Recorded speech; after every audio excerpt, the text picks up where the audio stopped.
Welcome to South Harmon. Welcome to South Harmon. Hey, South Harmon, we glad you here today. Another AMA, ask me anything. Super chat is cool if you wanna pay to play. Like and subscribe, that's what we really appreciate. Let me introduce you to the tear down king. Mike McNutted, ask your questions, he'll answer anything. ATM, you know I don't put them graphics on the screen. Glad you tapped in now, stay tapped in for the team. Hey, everything is posted. Go follow the socials. South Harmon FF tag us if we get noticed. Welcome to South Harmon, we glad you here today. Welcome to South Harmon, we glad you here today. Another AMA, welcome to South Harmon, we glad you here today. Yeah, buddy, Wednesday night AMA, we are back, Adam rocking the creamsicle Chris Godwin jersey. Or we can say Brad Johnson. For those Bradley. Of you who are old as shit. Bradley. You know about the Bradley. Dude, if I had that 3-bar quarterback helmet too, like to rock with it, like if you know about the old 3 quarterback bar helmet, that thing was just nasty, not in a good way. Marino had that. Drew Bledsoe had that. It was like it was literally like a staple Brees? for the QBs, right? Drew Brees had that shit at Purdue. I don't think most people don't. You putting them on too much game right now, Mike. They're not ready for that type of heat, you know? That's disgusting, man. That was worse than Garrett Wilson's sleeves. It could be. Era adjusted. I was gonna say era adjusted. It's close, dude. Like there's just the thing is back then they didn't know any better, Mike. It was ignorance, right? They didn't know any fucking better. I thought that's what they're supposed to do. Garrett Wilson knows a lot better. He knows better. He's trying to buck a trend. Can I tell you though what I'm afraid of? I'll be honest with you, as a guy that like doesn't really have swag but likes to keep track of the swag, right? Is I feel like the short thing, like you know how it took so long to get to long shorts, and then people just were like, no, I'm not in this long short thing again. Let's go back to short shorts like we're getting to now. Just watch. Just watch. People have to make trends, Mike. I wouldn't be surprised if more people start rocking that damn ugly hanging sleeve shirt. Watch. Please don't. Say what you will. I'm calling my shot. That's it. Off the rails here about the short shorts, man. I don't know if collectively I've seen a team, you know, like I watch a lot of college basketball when the NCAA tournament comes around. Yeah. That whole like Houston Cougars team for like years, collectively as a team, had the shortest shorts, man. Oh, yeah. Shed the point guard. I'm like, what are you doing, bro? Those are like bicycle shorts, man. You can't do that. You can't do that. The thing is, but oh, Mike, but you can, but you can. They did. Disgusting. All that to say, listen, I think we got some requests of, I think a weekly, just quick pulse check. You know, would you rather is not a bad way to start off AMA. Might hit that. I like that, man. And and then we'll get into questions this time. It doesn't have to take over the whole show, right? I've said that many a time too. I did that. that. Yeah, it's also well, typically, Do I Mike, get to hit that? No. Typically, we also though we're a little bit shorter than longer on the game you're talking about, right? 8 inches, boy. Oh, I was talking about duration, but that too for some of us, you know. Hey man, 3 minutes is a long fucking time. All right, can you hold your breath for 3 minutes? The answer is no. I can. People would like me to. They would like me dead. So yeah, I can. Oh, Let's start off. Would you rather? Let's start off with Creamsicle himself. Chris Godwin, quietly now, Mike, is just, I feel like cemented in this range where, like, I've been waiting for the keep trade cut overreaction to him having a midweek or whatever. I mean, let's call it what it is, though. He's been just consistent. Even on his down weeks, he's not, like, laying an egg for you, right? So he has now, to give you some would you rather conversation, Chris Godwin, Mike, is now wide receiver 30. Wide receiver 30, and he's actually ahead of Mike Evans, which I think is, by age and by the situation in the offense, correct, personally. That said, in the range of him, wide receiver 32, basically all the same. This is all massive tier on keep trade cut. Him or Tank Dell right now? Chris Godwin, Tank Dell. Conversation Chris for Godwin. you? No, and because the production's just so different. Now, maybe we see. I was going to say the one thing though. The reason I think that's such an interesting combo is with Nico going on IR. I feel like with Tank actually, it's kind of we just got a really nice opportunity to really decide what to do with his value and what to do with him in Dynasty quickly, right? Like if he goes out and lays another clunker like he's been with no Nico out there, I don't know if I'm going panic, but I'm probably going kind of panic, to be honest with you. We talked a little bit on the recap show, man. Like you saw Nico went out very early, after that long touchdown. And I was like, all right, Tank Dell, let's go. And no. Like Xavier Hutchinson was the thing. I was like, what? This fucking bum from Iowa State?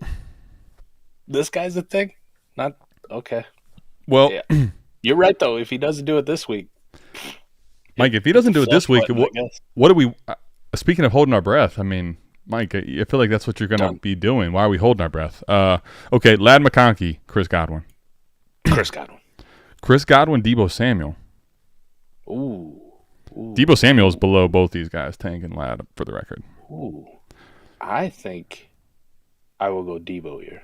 Okay. I feel like this one right now to me is about as neutral gets. So we're talking, in my estimation, right? This is 28.6 versus 28.7, Mike, on the old Richter youth scale, right? The old age, the exact same age. I feel like with the current situation Godwin's in, I even would lean him, but I'm not going to fight you. I think this conversation is extremely neutral. I think these are very similar conversations. Terry McLaurin. Oh, wow. I know this one would sting. Wow. I knew this one would sting. We'll get into J-Day. Don't you worry. Give me Terry. No. No. Mike, by about 8 inches. I know the agenda's real, but don't. Are you for real? Right now, Chris Godwin, Terry McLaurin in the inbox. You taking the Terry side? I'm taking Terry. I love. You know what's crazy is I've been waiting to like these type of moments are something that you have to just take advantage of and like really relish in. With all my 0 Terry shares, it's actually really painful. My entire nutsack is just gonna be blue as all could be with I would send you every single one, but I get it. Terry's been playing well and the offense is humming. So. All right, let's go the other way then. So you got him pretty appropriately valued by Keep Trade Cut. Just real quick, rapid fire here. George Pickens or Chris Godwin? Godwin. Really? You're off of Pickens, Godwin. Huh? Okay. I'm kind of cool on it. Is it just the offensive situation, or is it more him? I mean, like what do you want from him? Like Fields has been playing well, other than last game, obviously. Sure. Which by the way, I just want to say. That weather delay was some bullshit, man. Like, I didn't even watch the second half. I just said, fuck it, I'm going to bed. I ain't doing this shit. That's fair. Right? Honestly, that's perfectly Monday fair. night, fuck you, NFL. I'm done. I'll catch the highlights later. But I mean, you did miss a Jalen Tolbert breakout, for the record. Yeah, who gives a shit? Mm-hmm. Can I interest you in that? No. I'm feeling pretty peachy, honestly, Penrose. Pickens has had his opportunity with pretty good quarterback play and literally nobody else. I mean, Pat Fryermuth's not really been a thing. Calvin Austin's had like a game. Like Van Jefferson's out there playing a lot. And Pickens just has kind of been And then this last game, too, like they really dialed back his snap share, and he kind of looks like he's half-at. Like, I'm good, man. Everything was in line for George Pickens to have this big monster breakout, and I think you're definitely seeing that George Pickens is not an alpha wide receiver in the NFL. He is, at best, a very good number 2. All right. Well, Chris Godwin. Rapid Fire went to body-bagged the entire Pickens show. I'm not quite that pessimistic, but at this point, there's absolutely no reason or time to defend the Pickens thing. J-Mo. Godwin. J-Mo is 3 spots ahead. J-Mo is a tier ahead. The tier of which, well, you know what? We'll save J-Mo for a second. All right. So with you right now, Chris Godwin appropriately valued, a little bit over or undervalued, you think, right now in market when he's currently wide receiver 30, and he's currently though super flex, including quarterbacks. This is going to probably pain you because of how much the quarterbacks have just shifted to fuckery, frankly. But 74th overall. He's a top 75 player in Superflex. I think he's a little undervalued on Keep Trade Cut, to be honest, because there's quite a few names ahead of him where I'd take Chris Godwin pretty easily. Let's go. Let's just. Why don't you rapid fire through what you see? Give the people. I'd take Godwin over Addison, Jameson Williams, Xavier Worthy, Zay Flowers, Jalen Waddle, Jackson Smith, and Jigba. I feel like that's pushing it now. And he's. I'm taking him over Rashee Rice. Sorry, people ain't gonna like to hear that one.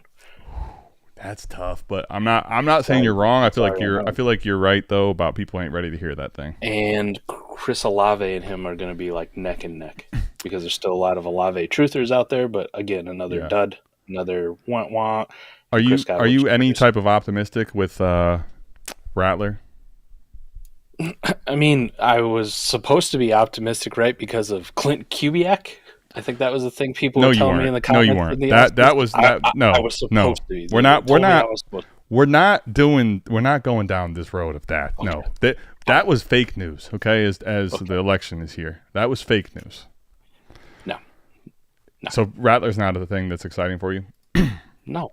Okay, I'm right or wrong. I'm asking the question. How about did you see the interview or whatever it was today post practice where he said that is different. There's one rule I have. Just get him the ball. Okay. Well, maybe. Does that entice you at all? Maybe. A little bit, but I I knew I could get the human feels out of you. That's all I needed. Right. That's all I needed. We'll see.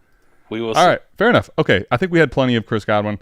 Let's get to one that I know I really didn't want to do it this early, but Mike, we don't have enough time to pussyfoot around. Let's go ahead and just do it. Let's rip the Band-Aid off. I knew you've been wanting to talk about this guy for weeks and weeks and weeks on end. This is going to be, unfortunately, for everyone listening, I'm just going to tell you that Mike is going to be higher on Drake Maye than you're even ready to think about. So let's go ahead and do it, though. Mike, let's talk quarterbacks for the sake of sanity of just people. Okay, this is for our own. This is for everyone's good. This is for the sake of the show. I preface that with not promising anything better when we do quarterbacks, but here we are. Okay, Mike. Drake Maye is quarterback what for you? Ooh. I would go there, but I'll help you with some would you rather. Let's build your case. Drake Maye or Baker Mayfield? Drake Maye. The quickness. The quickness with that. Okay. Not even a conversation. Drake Maye or A. Rich? Give me A. Rich still. Okay. Drake Maye or Dak Prescott? Football, Dakota. Fuck Dak. Don't. Dynasty. Stop it. Dynasty Drake Maye. Drake Maye. Okay. Dynasty, give me Drake Maye. For the record, though, there's two people in front of him that you say you would take Drake Maye ahead of. Keep Trade Cut already has him, though. I'll be honest with you. Like, they are moving in a hurry on this Drake Maye thing. I think there's a case to be made with this when you go to the quarterback landscape, right? Remove for a second the whole Superflex thing. The reason this makes so much sense to me, though, Mike, is because we are itching. We are begging. Can we have something? We need something. We need... Moses is not allowed in. We need someone else to deliver us to the promised land. Like, there's nothing in the quarterback landscape right now. So the only person I think that I'll have a conversation with you right now that I think is ahead of A-Rich that you probably disagree with would be Justin Herbert or Drake Maye for you. Drake Maye. Okay. So right now that would put you putting him at quarterback 14 in Dynasty. Does that sound about right for you? You're 2 spots too low. Really? Okay. Did I forget? Oh, Purdy, Brock Purdy. Sorry, I forgot about Purdy. Okay, and then who is the unbeknownst person, or did I miscount here? No, you miscounted, right? So they got that, but Kyler and A. Rich above him, and then Drake Maye. You have him as quarterback 13 or 12? Number 12. 12? Really? I think. Okay, hold on. Let me just make sure here. Let's do this count, just for the sake of everyone that's wanting to hear you have him as the top 12. Jayden Daniels, Josh Allen, Lamar Jackson, C.J. Stroud is 4. Mahomes 5. Jordan Love 6. Joe Burrow 7. Jalen Hurts 8. Now, this is in no specific order. I'm not going to do that with you right now. 9. Caleb. 10, Kyler. The conversation stops for you at Birdie, right? So we got 10, correct, so far, right? Yep. 11, A-Rich. There you go. And 12 is not Dak, for the record. It's going to be Drake Maye. Dak Prescott. It's going to be Drake Maye. I wanted to give you a chance to go back on that part because that is it's spicy. It's spicy. It's spicy. I think Drake Maye's him. I think he's him. We can knock, they're going to kill him. I've seen all those takes out there. They're going to kill him by putting him in so early, this Patriots team's ass. What if he makes that whole team better? Well, here's my thing. I don't disagree with that sentiment. My problem is right now it's a what if. I think there's a very strong case to be made that if he for example, if he goes out here this week, and even if it doesn't look great or it's not perfect, let's call it, but there's clear signs of life in this offense that are so much different than Brissett. Like, to be honest, I expect that. That might be lofty, but I expect that. I think to think any life was coming from this offense with Brissett is just fucking unfound dumb. Like, there's just no way. He's a way better quarterback than Jacoby Brissett. I don't think anyone disagrees. I think the reality will be, though, can we start to see – if we start to see that life and that type of upside, I think there's absolutely merit to him being 12. The reason I have pause is, what if this offense is just not ready yet? What if the coaching staff isn't there? What if all that's there, Mike? I can't even really – I can't do it with Dak Prescott. And Dak, let's call it what it is. I think right now, realistically, because of the fact that he's not a Konami guy, is a little bit underperforming what we were hoping for this season. So he's definitely underperforming. Yeah, I'm trying to be honest about the situation. So Drake offense is underperforming. Now let me ask you this: a couple guys below that I'm just curious your thoughts. I know what they're going to be. The reason I'm curious about you with 12. Where are you at with Fields right now? I want to move Fields higher, and I really want to buy in because he has that Konami code, and I like what I've seen. Yeah. But the fucking media, will not stop with this. You listen to the broadcast on Monday night, and they talk like it's a foregone conclusion that Russell Wilson's starting as soon as he's healthy. Well, haven't you heard? What I mean? Sure, because I think they've been misled. Let's call it what it is. The media is trying to pretend like the situation is what it once was. Where what was the entire offseason, Mike? First and foremost, Tomlin's lying. It's Russell Wilson's job. It's Russell Wilson's job. There's not even a conversation. A guy that basically makes everybody go through, improve, and earn their spot was putting a quarterback controversy to bed before we played week 1. So I think that plays into it. But I also think, Mike, it's Russell Wilson. It's Sierra. It's this guy that's got Stop it. They're not moving off of thing. He's gone to 2 Super Bowls, right? I heard that on the broadcast in the first half from Troy Aikman. He's won one. However, he also threw a pick right at the goal line on one, too. So there's that. They could not stop fucking talking about Russell Wilson, even though he's not playing. Which, listen, Adam, I know maybe they've been misled by all the lines of bullshit on Russell Wilson. That's a real possibility, too. But there's also a lot of those media people who have a little inside knowledge. And, they've been talking to people in the know-how in the organization. And maybe they have a little bit more insight. It just scares the shit out of me. It really does. Because it's oh, my God, if they really do go to fucking Russ after what Fields has done for him so far, that's ridiculous. I don't disagree. That's true. It would be ridiculous. But I try to think really strongly about the situation. And, to me, none of these 2 games fall on number 2 at all. And I think Tomlin is smart enough to understand that.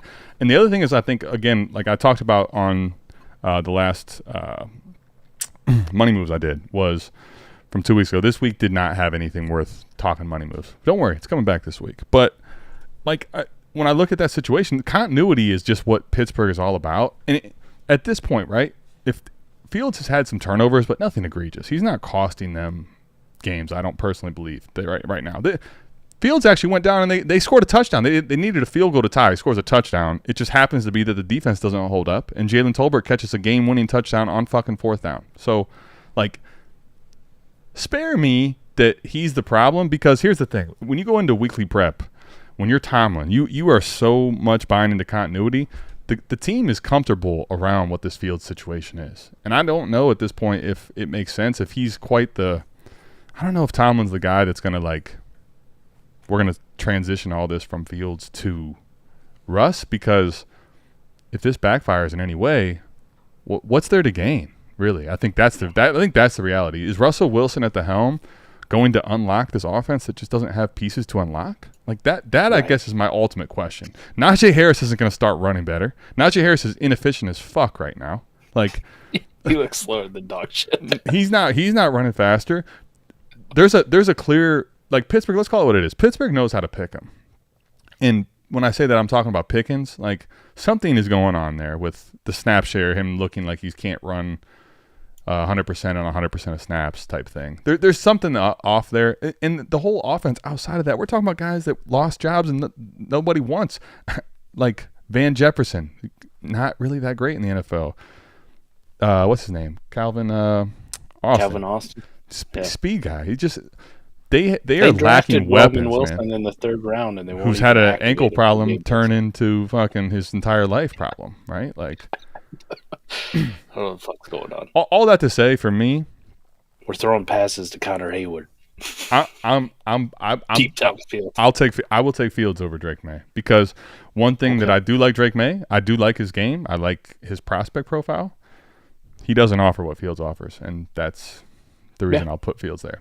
If it comes back to bite me in the ass, Mike, guess what it does? Puts me in the conversation of Jared Goff and all these other fucking jerk-offs that throw the football. Like, do we got any of those like shares we can cross over, in leagues?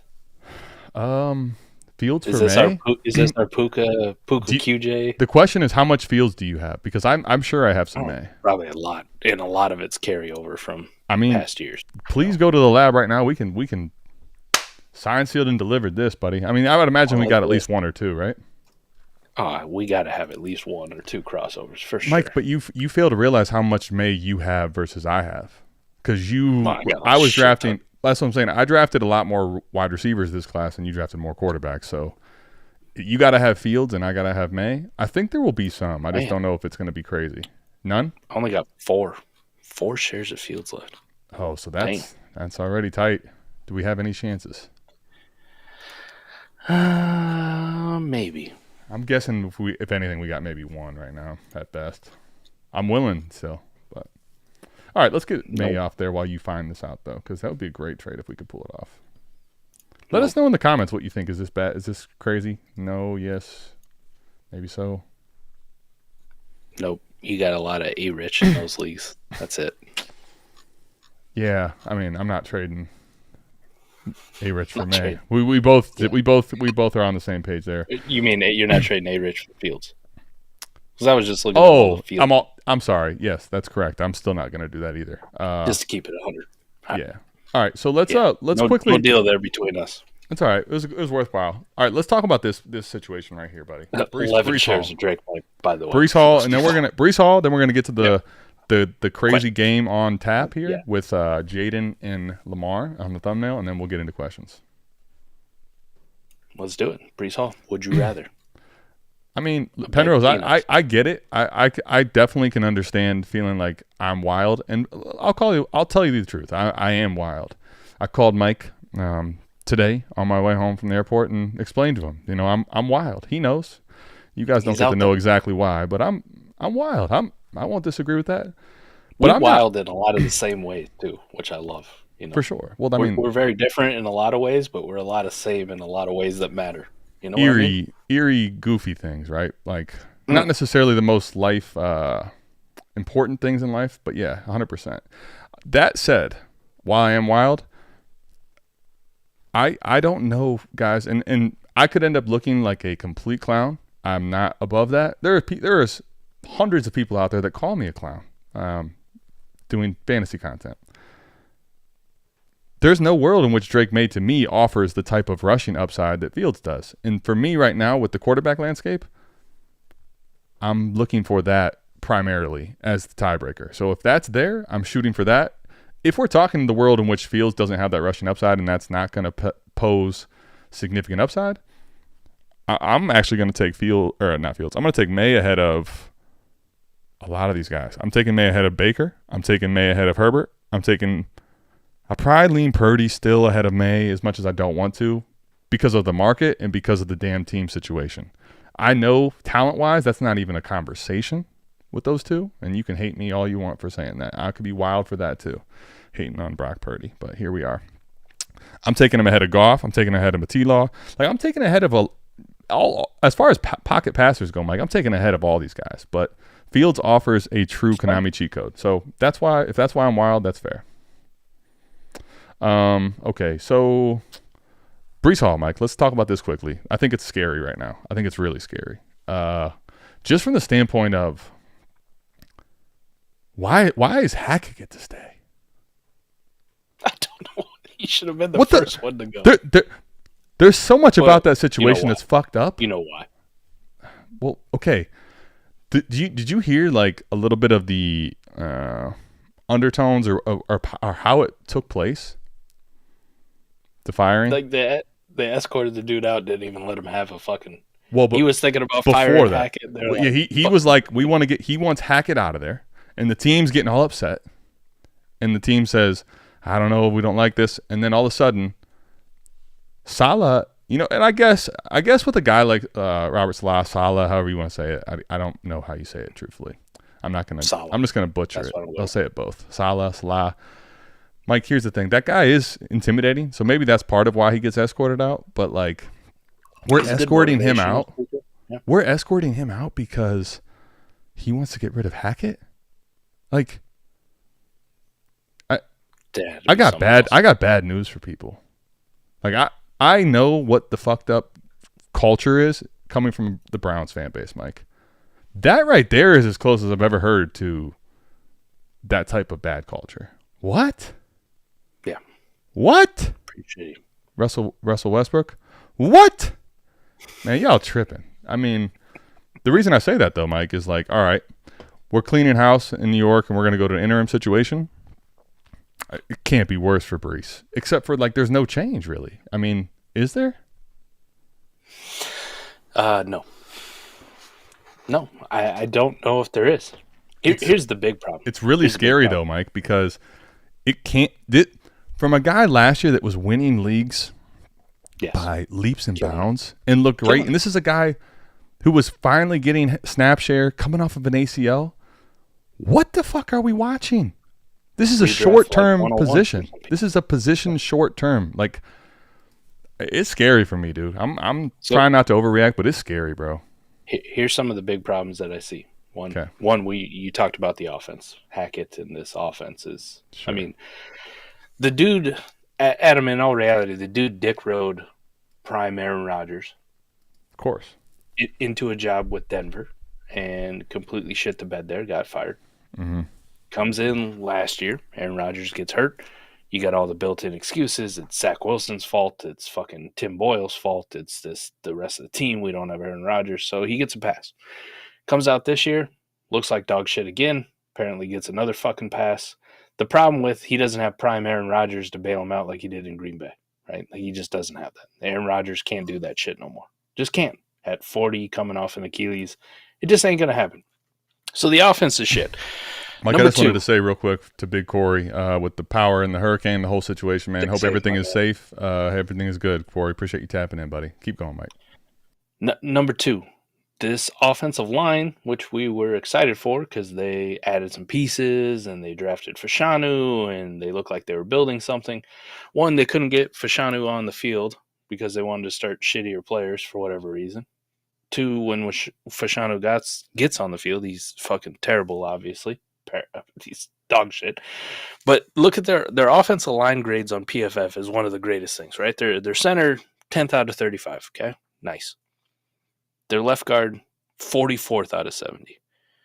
Vera Tucker, he's playing 10th out of 70 guards rated on PFF. Fashanu, 72nd out of 78.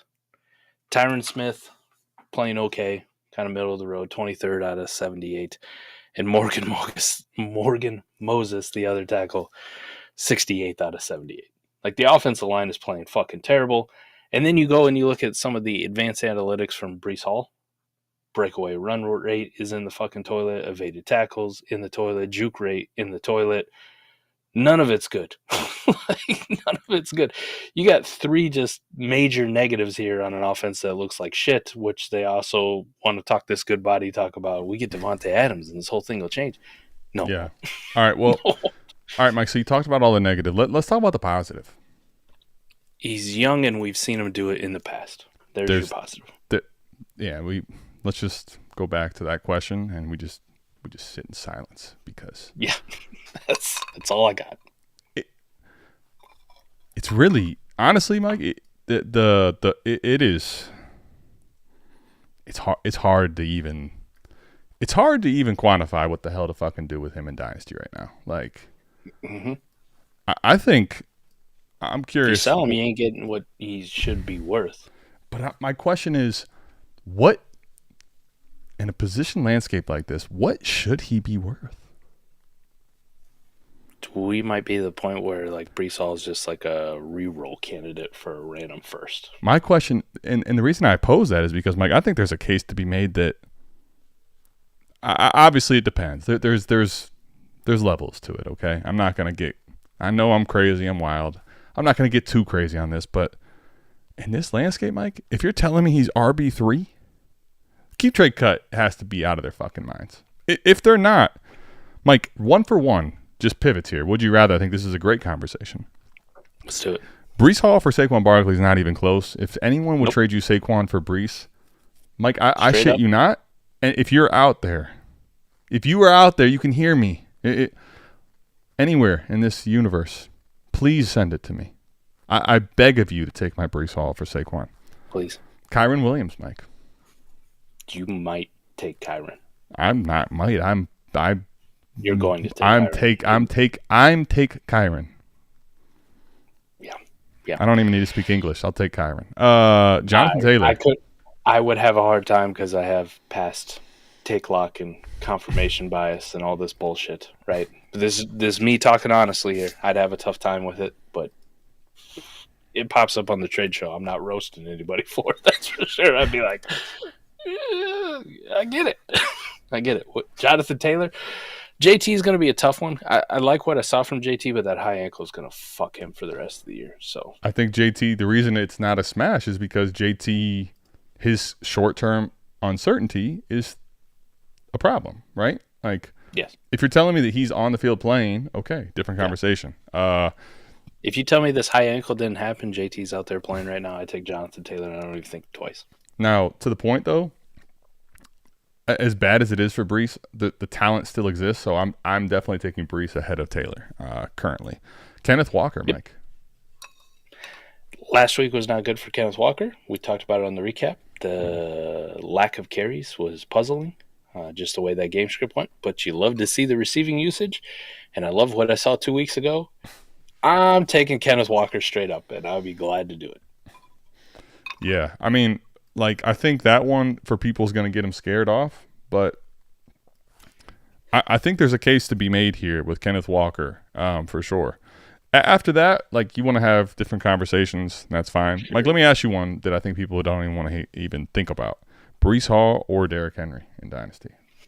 1 for 1 in Dynasty. We're talking about the running back position, which if I have them, I'm never really looking past 1 year anyways at the running back. So I will say Derrick Henry. Will you really? That will make people fucking mad. Now, you don't have to do it. I guarantee if you go send your Breece Hall for some dude's Derrick Henry, you can get like a second at least, right? Like you can get a second or something on top. Yeah, I won't get Chris Godwin. I'm not going to do it straight up because I believe right now we're not of the time frame, Mike. If you're telling me this is the playoffs and like right on the border, all right, let's go make this happen right now. I think there's enough wiggle room time here where I don't have to make that egregious of a swap age-wise and all that. But I'll tell you one thing. If I can find a way to get Derrick Henry plus, I'm having some very serious conversations about what that plus is. You think you could get Derrick Henry in the first out of somebody? I doubt the first. I think the first is probably a little bit steamy. Like if Breece Hall's smashing, Mike, if Breece Hall's smashing and Derrick Henry smashing, I'm taking the first and Derrick Henry there just because of the process play. Now, Breece is far from that. Now, what was the second part of that question you said to me? Sorry. if I sent you Breece Hall in my second, for Derrick Henry in your first, you think somebody would do that one? That that little like first second swap kind of deal. Maybe I think that would be too. I think that's pretty easy, frankly. Though, like if you can get that done, I think that's pretty easy. If I'm being honest, okay. Like get that. Go ahead and make that happen. I don't know. What do you say?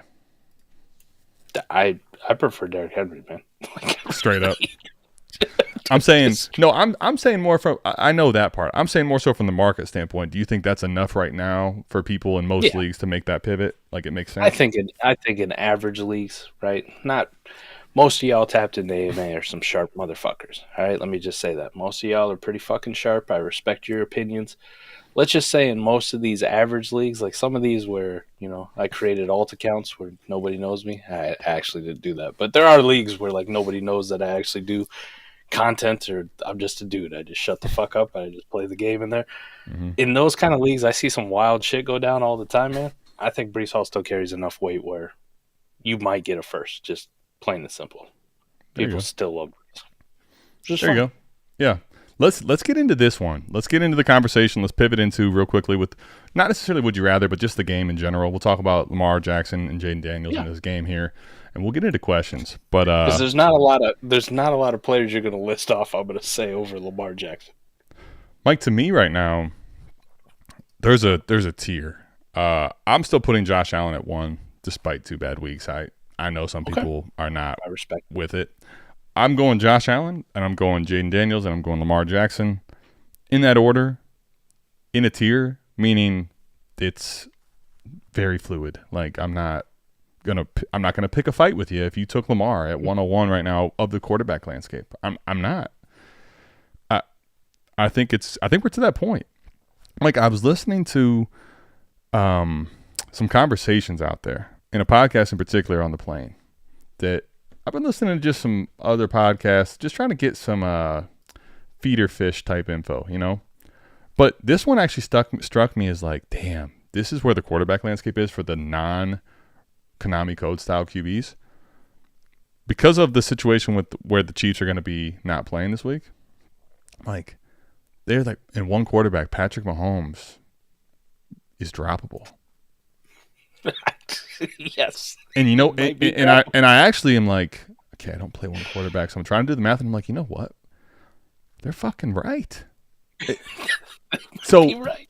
to give context now, Superflex and Dynasty, all that changes, but Mike, it just makes it pretty clear to me the differences between the quarterbacks that throw and the quarterbacks that run. And Mahomes especially this year. Yeah, and Mahomes, I think, listen, he's such a great player and going to be around for so long that eventually I think we see this thing kind of shift. I don't think we're going to watch the remainder of our years in the NFL where the quarterbacks struggle to throw the football at this rate, okay, where the defenses have this type of an edge. Call me crazy. I think that eventually shifts. But for the here and now, those guys are in like a tier 1. And then there's not a tier 2, and then we talk tier 3 of quarterbacks for me. That's fair. Jalen Hurts actually I would put in tier 2. Let me rephrase. I did definitely overstep there. I apologize, Jalen Hurts. You're fine. You're fine. Jalen Hurts deserves to be up there, and if you want to put him in tier 2, I still got him in tier 1. It's like way back in. It's like listen, come on. So it's Jalen. Like in tier 2. So he's like Jalen, in tier 2. Against the Cleveland Browns, please don't fuck me this week. Like, I don't know. Man, we lose to the fucking Browns. Jalen Hurts plays bad. I'm going to cry. Off a bye. But here you go. Breece or A-Rich in Dynasty? A-Rich. Superflex. Yeah, A-Rich for sure. A-Rich. It's not even close. Here's the crazy thing, man. I don't know if... You know what? Fuck it. I'm taking the credit. Adam. QB1 on Keep Trade Cut, Jayden fucking Daniels, number 2 player overall. Now, that's bullshit because there ain't nobody in the startup draft taking Justin Jefferson at the 101. Really? Fuck out of here. You don't think so? Oh, no. Because of Malik, you thinking? Yeah, ain't nobody taking Justin Jefferson 101. Oh, is that because of Malik Neighbors or is that because of the quarterback? Because of the quarterback. Buddy, I got listen, I've been meaning to talk to you about this. I was hoping we'd do it off air, but I've been meaning to talk to you about the quarterback position, buddy. It's okay. you gotta stop. I love you to death, but if the quarterback position, Mike, right now especially, you fought the good fight. Bloody hell, you fought the good fight and you picked the right one. Even you picked the right soldier, but Mike. This train has left the station. Like the quarterback love. You can have it. You Mike. But here's the thing. Mike, stop for a second. You can have it. You can have it. Okay. You can totally agree. And I'm gonna put you on a little game. Most people are not doing that though. I'm gonna put you on a little game. Okay, I like it. In a generic league, a generic superflex league, the warp difference between wide receiver 1 and wide receiver 9 is about 0.3. Okay? Mm-hmm. So there's 9 wide receivers, 0.3 difference. In a generic league in 2024 through 5 fucking weeks, the warp difference between QB1 and QB4 is 0.3. The fall off from the 3 elite dudes to the next group of shitters at quarterback is massive. So, okay. Now, all that said, I like the conversation, but I want to introduce you to the Dynasty people that, by and large, listen, we love 196 people with eyeballs on this stream. Love every one of you. Like, do you know how many people play Dynasty and have no fucking clue what warp is? Newsflash. Like, that has absolutely nothing to do with the conversation, because it's a good point. And I'm not going to tell you that you can't, again, if you want to take the quarterback 101 or someone says that that's the way it should be, I'm not going to fight them. But the landscape, where the Dynasty movement has gone is as far as it's ever been from quarterback at 101. We are at that place. So let's try to come to grasp with where we are in today and the realness of people. The short shorts are back. Like, you don't have to like it. The three bar QB thing we talked about at the beginning, it's over. I'm just putting on people on a game, man. I'm not saying you can't have an agenda or reasons that make sense. I'm not saying you can't do it yourself. What I'm saying is the landscape. People taking a non-quarterback at 101 is going to be the greatest that it's ever been in 5 years. Way back to those CMC Barkley 101 days. Correct. Back to when they were taking in the Mahomes tier. I'm telling you, that's not even really up for debate. But yeah, back to the Lamar Jackson, Jayden Daniels hype fest. Lamar's like, you got Lamar as QB1. There's no argument for me. If you want to have him there, I prefer Jayden Daniels, but I get the Lamar thing. You got Josh Allen there. I get that one. I think there's a clear tier of 3. I put it at 4, but that's my Jalen Hurts love. And then the rest of them are just right. Yeah, okay. I like Jordan Love. Joe Burrow showed out, made us look like assholes this last week. Patrick Mahomes is Patrick Mahomes. Caleb Williams looked really good. Kyler's got the running ability, and please God, A-Rich and Justin Fields, save us. But yeah.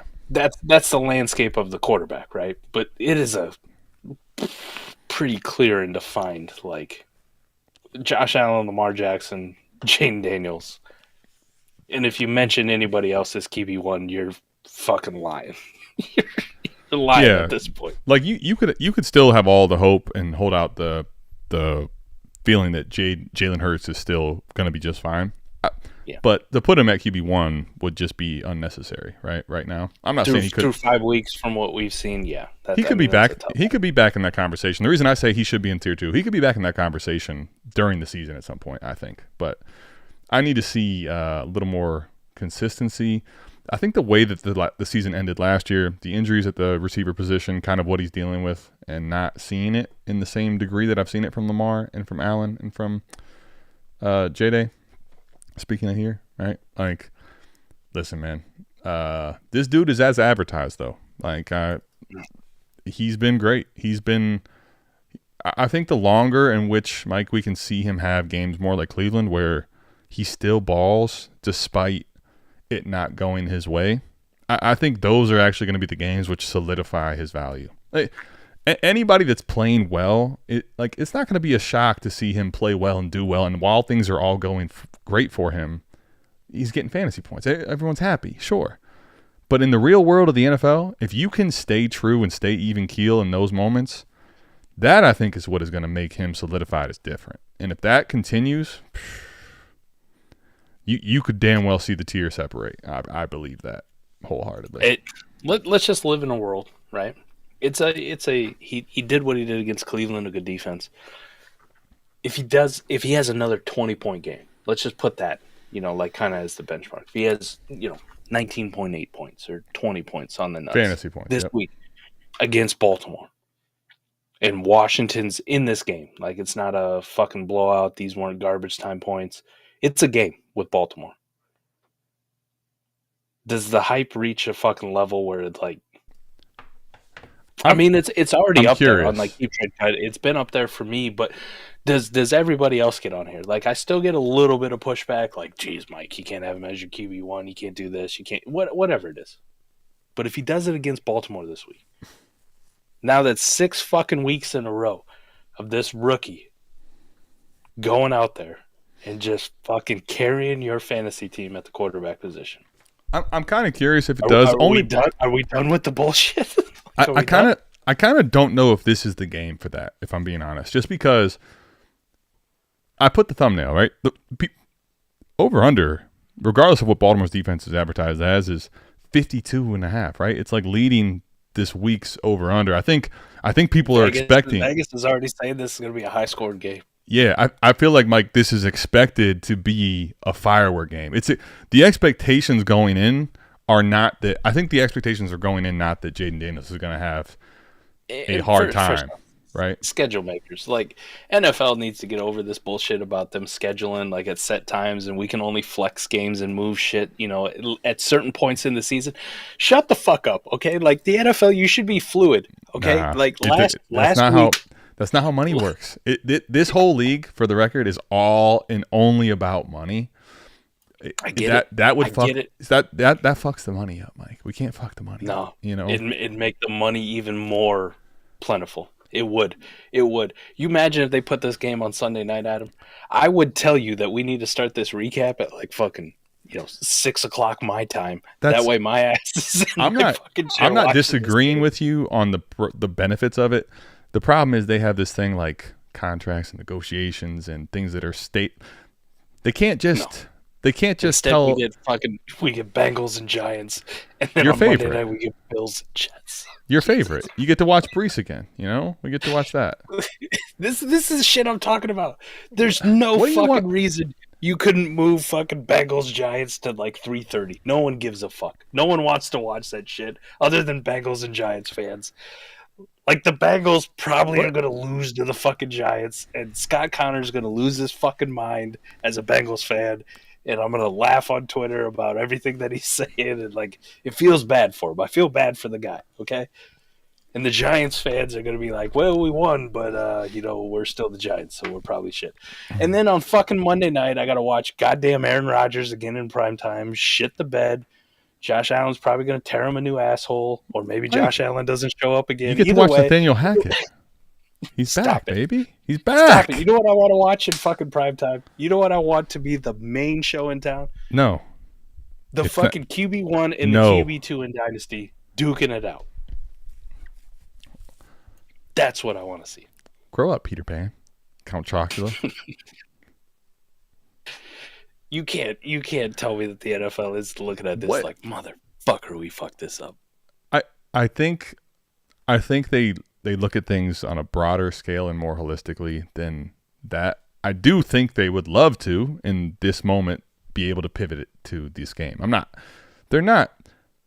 There's a lot of problems. They're not that dumb, okay? I acknowledge that, but I think there's also other risks posed by going down that road. I also don't know shit about this. I'll just tell you that I would love to watch this on primetime.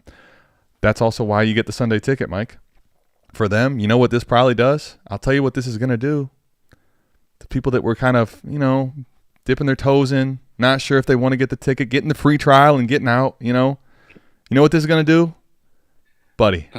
You know how many subscriptions of Sunday ticket this game might buy this early on in the season? You know how many it might buy? Well, certainly all of them. Every one that gets bought this week is for a specific reason. Let's call that what it is. But it could be a lot. It could be kind of steep. I'm going to be watching it via Sunday Ticket. If you want to watch it, you want to pay up, go get it. Like, I'll be watching this game. It'll be on the main TV. I've kind of given up on the Browns season. I'm as a fan, I'll always have it on one of the TVs. I'm not gonna do that. Okay, I don't just quit on my team. I haven't quit on my team since they quit on me and left, and now I have a new team. But Mike, I'm gonna watch this game on the fucking main television. It's gonna be on the big screen. I'm gonna be watching it. I'm gonna have that as the volume. I'm gonna be excited, knowing that that's the old Browns, and that's not my Browns. Vicariously rooting for the Ravens. I love it. I love it. At least you're honest, man. I feel bad for you. No, but I mean, listen, this is this game I think is going to be really exciting to watch. That said, let's get into questions. We don't even have them. Everyone's loving just this whole AMA switch to wet would you rather and talking is as much as everyone could want. Yeah. If you have questions, throw them in. We'll take them. I mean, if you want us to just keep kind of going over the dynasty landscape, I'll tell you what we could also do, put it in the comments. If you have players you want us to talk about, yap about in particular, we could, it doesn't take much. Definitely. I can grab a graphic real quick, throw it in. We're quick thinkers, That's we don't need no sometimes problematic. Our quick thinking, we can just do things on the fly that most of the time we don't have things signed off on. And I think they call that impulsive. I wish you wouldn't put that in the ether, but you're not wrong. Started off this year tanking for the 101. Seemed like these things happen. People act like these aren't real. Mm-hmm. No, sometimes people actually have it the other way. I know you are used to listening. You listening are used to it going wrong. Your 8-0 start is now 2-6. But here's the thing: some people go the other way. You're now 5-5 and in the playoff hunt, but currently have basically no running backs. Should I try to contend now or wait? I have a lot of picks. This is a conversation that I think actually is a little more applicable right now because this is the rebuild build, right? This is the rebuild build. You don't have any running backs. You have a bunch of picks. You've been building around the wide receiver and the quarterback position, right? Hopefully you're a warp tight end in this thing. We'll find out here in a second. Mike, sleeper CJM 59.99. Do you have it up? Let's hook up here, Calvin, because I have quite a few teams, just like you, sir, who are in this similar boat. Built around quarterbacks, built around running backs. I have literally only had 2 choices every single week to start at running back. I'll take that back. I had 3 because I had to move a dude off my taxi squad, during bye weeks last week. I was like, I gotta put somebody in the running back spot. And the team is sitting here in 4th place at 3-2. And I'm like, fuck. This was supposed to be the 101. This was supposed to be the 101. Here I am contending. So let's work through this because I also have looked at this team many, many fucking times and gone like, what do I do? What the fuck do I do? Sure. So let's talk through this. Let's look at it. So Legacy Mike is the team, okay?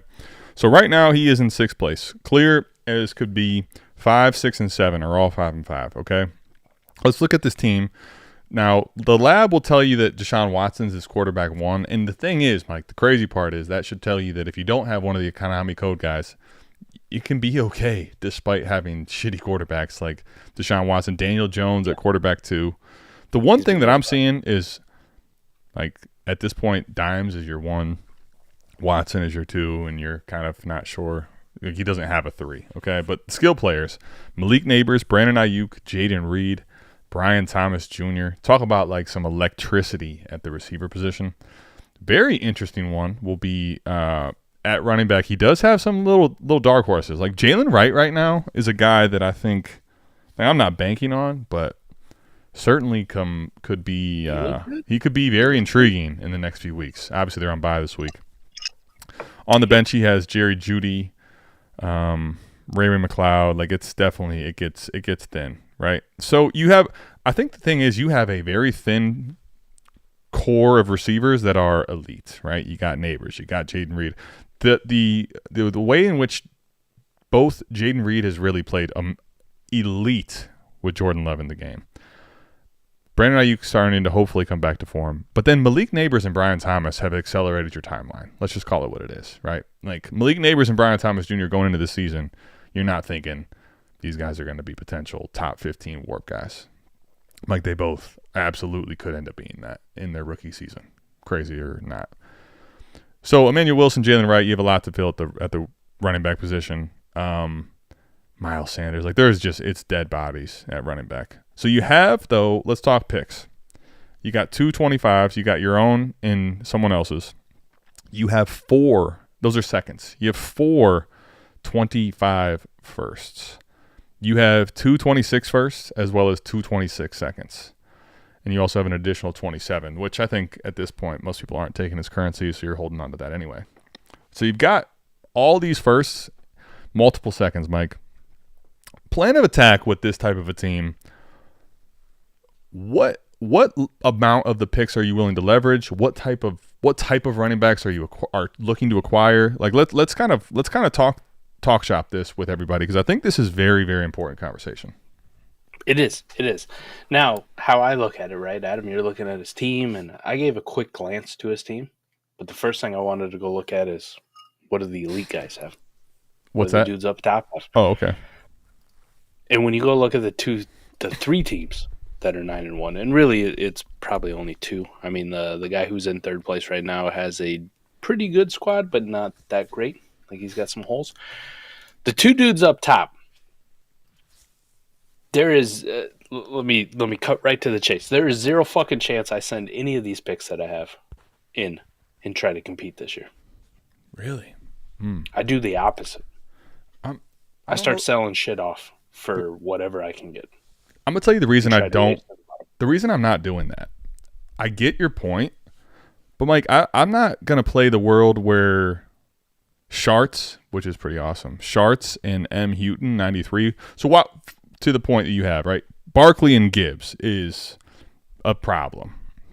Sharts has Kamara, certainly a problem. HN, we'll see what happens there. I'm not worried about the concussion. It's more about this Tua thing and what the hell this offense turns into. Derrick Henry, though, on the bench is so those 3 are a problem. Aaron Jones, I'm a little concerned about the injury, but if he comes back healthy at any point, legit. But here's the thing, right? None of these teams in week, what are we going into, 6, right? None of these teams are, even with 4 running backs, beyond by week 12 or week 10 or week 8 having attrition, serious attrition. God forbid, I know no one wants to talk about it. Like, there's only one thing I feel that can kill Alvin Kamara, and that's if somehow, some way, they decide to do this fucking Taysom Hill thing again. God, I beg you, please don't do that. That's what I can't handle that. I pray, Mike, they don't do that. But the reason I say that is right now, if those teams are, if we're like on the border of if we're going into the playoffs, I'm like, fuck, what are we going to do? Like, how are we going to beat those teams? Because it's not like, I haven't even read to you the fact that they do have elite receivers too. Like those teams are goon squatted. The reason I say that I might be willing to dabble my toe in, though. Like, I'm not sending any first. Let's just call it what it is, period. I'm not touching my firsts with those type of teams. The reason I might fuck around and find out, though, is really going to come down to what can I buy for seconds and what's actually out there. I'm looking to maybe potentially buy 1 or 2 plug cheap options, if thirds maybe even. Like, I'm looking to plug in these spots to compete weekly and see what happens. Because with all that first-round draft capital, with all those picks that you still have in seconds potentially, whatever, if you get into the mix, dude, you can turn this team into anything you want it to be by the time the playoffs come around. Like, you have that type of firepower. The one thing is, though, I'm not overdoing that if I'm going to go down this exploration path. And the reason that I think the conversation for me actually goes to, what are the teams that are willing to sell? What do they actually have at running back? And then what are we willing to pay? Like, to me, there's no conversation in which I'm sending a first for any running back, period. Because the ones that are worth sending a first for, Mike, are also on those goon squad teams. I'm not, and I also don't feel great about it in general. What kind of, let me ask you, because you said you're out regardless. if you had this type of a team and you were willing to play ball at running back, just for the hypothetical point of it, what type of running backs would you be willing to send? What type of running backs are you looking for if you're going to send a third or a second? Like, what are those players? I go to the bottom here, like this kind of thing, right? Like, I don't like Travis Etienne, but if you told me I could send what I think is a late second for Travis Etienne to the dude who's in dead last to see really how much he wants to tank for the fucking 101, that's the kind of shit, like, I'll fuck around and find out. You know, I'll find out if Travis Etienne's going to be something for the second half. That's actually interesting. I heard a couple. Now, granted, I don't put too much stock into this, but I've heard a little rumblings of potential move at the deadline. Like, what if all of a sudden there's new life for him somewhere else? Somewhere else? I don't know. That could be interesting. The dude in the 102 right now has got Jonathan Taylor and Najee Harris. Like, again, another one, like, seeing if I can lowball just to see if they really want to tank. And if I could buy for a second and a juice piece or some shit like that, like, fuck it. You know, like, that doesn't cost me anything, doesn't ruin it. Maybe it helps them, you know, secure the – but a lot of these teams, like, just the way they're built down at the bottom, here's why I say, like, I'm not really interested in doing it, because he may be 5-5. But, like, these teams down at the bottom got some pieces that have just underperformed. Like, and they're not properly tanking, or they're locking up the 101. You know what I mean? If I do the reverse, even at 5-5, and I start selling off a few of these fucking pieces, and just I'm starting a dude who's guaranteed to get me 0 points because the fucking guy's third string running back or whatever it is. I think fuck it. That's kind of where I want to be. You know, like, I can go catch the 101 from these dudes because they haven't locked it up by any stretch. Well, I think you could catch the 103 if you wanted to really get aggressive. Like, we're 0-10 and 1-9 though. Like, even if they haven't done the best tanking job, they still got to win some games. Like, dude, that unless it's points for, like, they got to go. This Jader Morgan team winning 5 games by the time this playoffs comes around, I'm not betting on that, man. Hell fucking to the no. Like, the problem is we've already won 5. I think to your point though, the 103 3 wins, they can jet past you easy. You can lock in a 103, and even there, Mike, the 103 versus the 101 in this class, I definitely want the 101. I want my shot on Luther or Tet, or like just my pick. I think the 103 versus 101 in this class will be sizable. But if you're going to tank, the 103 is a very good pick in my opinion for this class too. So I don't disagree with the point of going to the bottom, but I also I'm going to tell you another tiebreaker thing to think about, because I think what you just mentioned is good. I'm willing to send a second for the right type of back. I don't need these backs to have much upside in the future at all. So if there's no name cachet, I'm willing to go buy. Honestly, like, I think Chuba Hubbard for a third is a great person to try to go see if J2O Turner, right? J2O Turner right now, 4-6, probably on the outside looking in. 2 thirds even. Like, fuck them little thirds with this type of a team. Like, I'm willing to go see if I can get Chuba. Like, I'm willing to. That's the type of gross that I think I'm trying to patchwork together, because the last tiebreaker for me is going to come down to, on those thirds, I'm willing to get rid of them. A second or 2 here, like, I'm cool. The other thing that you got to think about, at least for me with this, is what does my schedule look like the next, like, 5 games? Am I about to play? Have I played all the weak teams, and I'm getting ready to go through a murderer's row here with.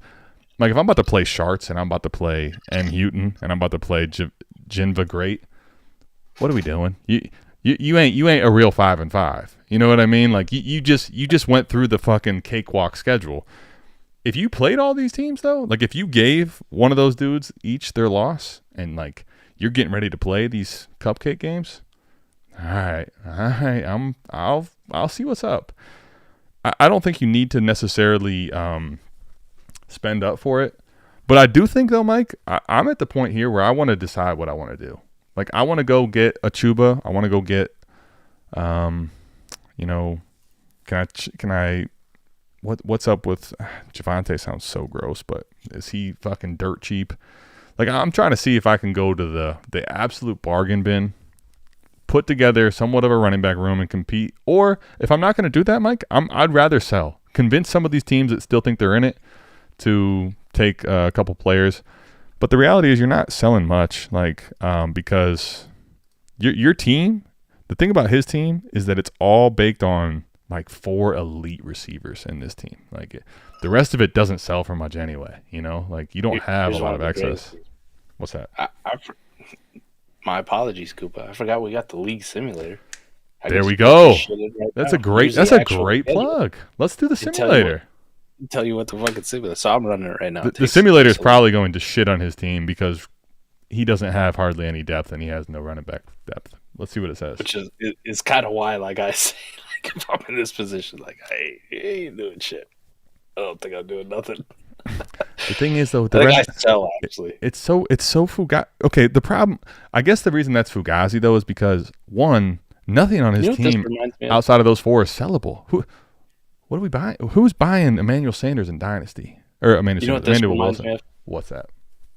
Christian will love this one, wherever he is. You know, ESPN doing Bristol. Christian will love this. I'm a Red Sox fan. This feels like the Red Sox. You know, every year we're kind of like right there. You know, like And in reality, we should always be selling and never buying because this fucking team ain't good enough to win shit. I think there's a lot of points on this where on the counter is actually very clear to me it's worth it because you already have leveraged. You've leveraged. Dude, Mike, you have Guerins. Mike, he has Guerins first. Guerins is the 104 right now. He already has so much leverage in this class in the following years. Like, you don't need to necessarily leverage all this extra of the picks because, one, are these teams that are below you actually selling their first? 101. That's where the league simulator puts him for the rest of the season. Yeah, but that gets him the 106. No. Mike. The 101. Mike, he is the 101 the rest of the season. He's not going to the bottom. I think he can, man. It's a league median. Like, dudes are going to win a fuck ton of games here. Dude, Mike. 1 week can get one of them bottom teams to 2 wins easily and fuck it all up. They can't. He's got 5 wins, and this is 1-9 and 1-0-10. And you have what are we? Week 6 starting here, so there's 5 in there. Mike, you're not selling on this team. 28. So you're selling? Are you to get points off of this roster right now? This roster, Mike, this roster has 5 wins. Let's talk serious. This roster has 5 fucking wins with Emmanuel Wilson and Jalen Wright in the roster. What's he selling off? Sell off one of them wide receivers. Sell off. That's what I was gonna say. You're gonna sell off Daniel Jones. Are we selling Daniel Jones? Ain't going. No one's buying Daniel Jones and Deshaun Watson. Period. Trust me. You sell Daniel Jones for fucking 2/3, somebody will buy him. No. Yeah. And now you're starting a fucking shitty skill bench player. Nobody's buying Daniel Jones for 2/3. I don't think even. But Mike, are you selling Malik for a third? That I don't give a fuck. Are we selling Malik Neighbors, Brandon Ayuk, Jayden Reed, Brian Thomas? Because the reality is this team, right? Probably not selling Jayden Reed, but these 4 players are what's driving him to 5 wins. Which I'm saying, sell the other pieces off. Who's the next player that you put in your super flex if you sold off Daniel Jones or Deshaun Watson? There's no the odds to act like the prior 5 weeks are going to be so misnomered by selling off some ancillary pieces. Like you won't be able to sell all these ancillary pieces. I've seen how these leagues move. Like how many leagues are you in right now where you see 6 type trades go down in a week in a day? It doesn't happen. Half of them. Well, the problem is, Mike, there's teams that aren't buying at this point. No, there's half the league is not buying quarterbacks right now. It's a great thing I did a video on this talking about if you're fucking rebuilding, 101 is be willing to take less than market value for the simple reason it benefits your team more. So exactly what I'm saying, right? If you say Daniel Jones ain't worth a second or people aren't likely to buy it a second, I'll sell him for a third.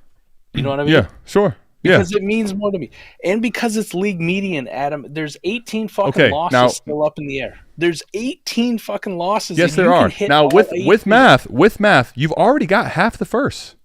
There's nothing really to leverage extra here. Because the teams that are unless the teams that are actually asked out are willing to send you first and think they're contending, you're not getting anything other than putting your pick lower. Now, that part is absolutely worth potentially using. However, with this type of a build, to just fuck around and see if you can be the 104, 103 as far as actually being in the playoffs.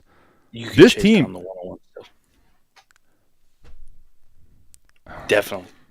1,000%. Definitely 1,000%. Mike, what you're using right now are definitive things for not a definitive outlook here. It's not definitive that you can earn the 101. That's what 1,000% means. It's definitive you can earn the 101. 1,000% you can earn the 101. That is the most asinine thing you could say. It is impossible to predict that you can earn that. It's impossible. That is mathematically impossible. And you right now are using definitive things which are wrong. It's incorrect. You're saying he can't. You're on the opposite end of the spectrum. No, I'm saying it's a highly. He's going to be the 104. Mike, it's highly improbable for him with 5 wins at this point, even selling pieces off, to chase down. It's very probable because it's league median. It's not very probable. Yes, it is.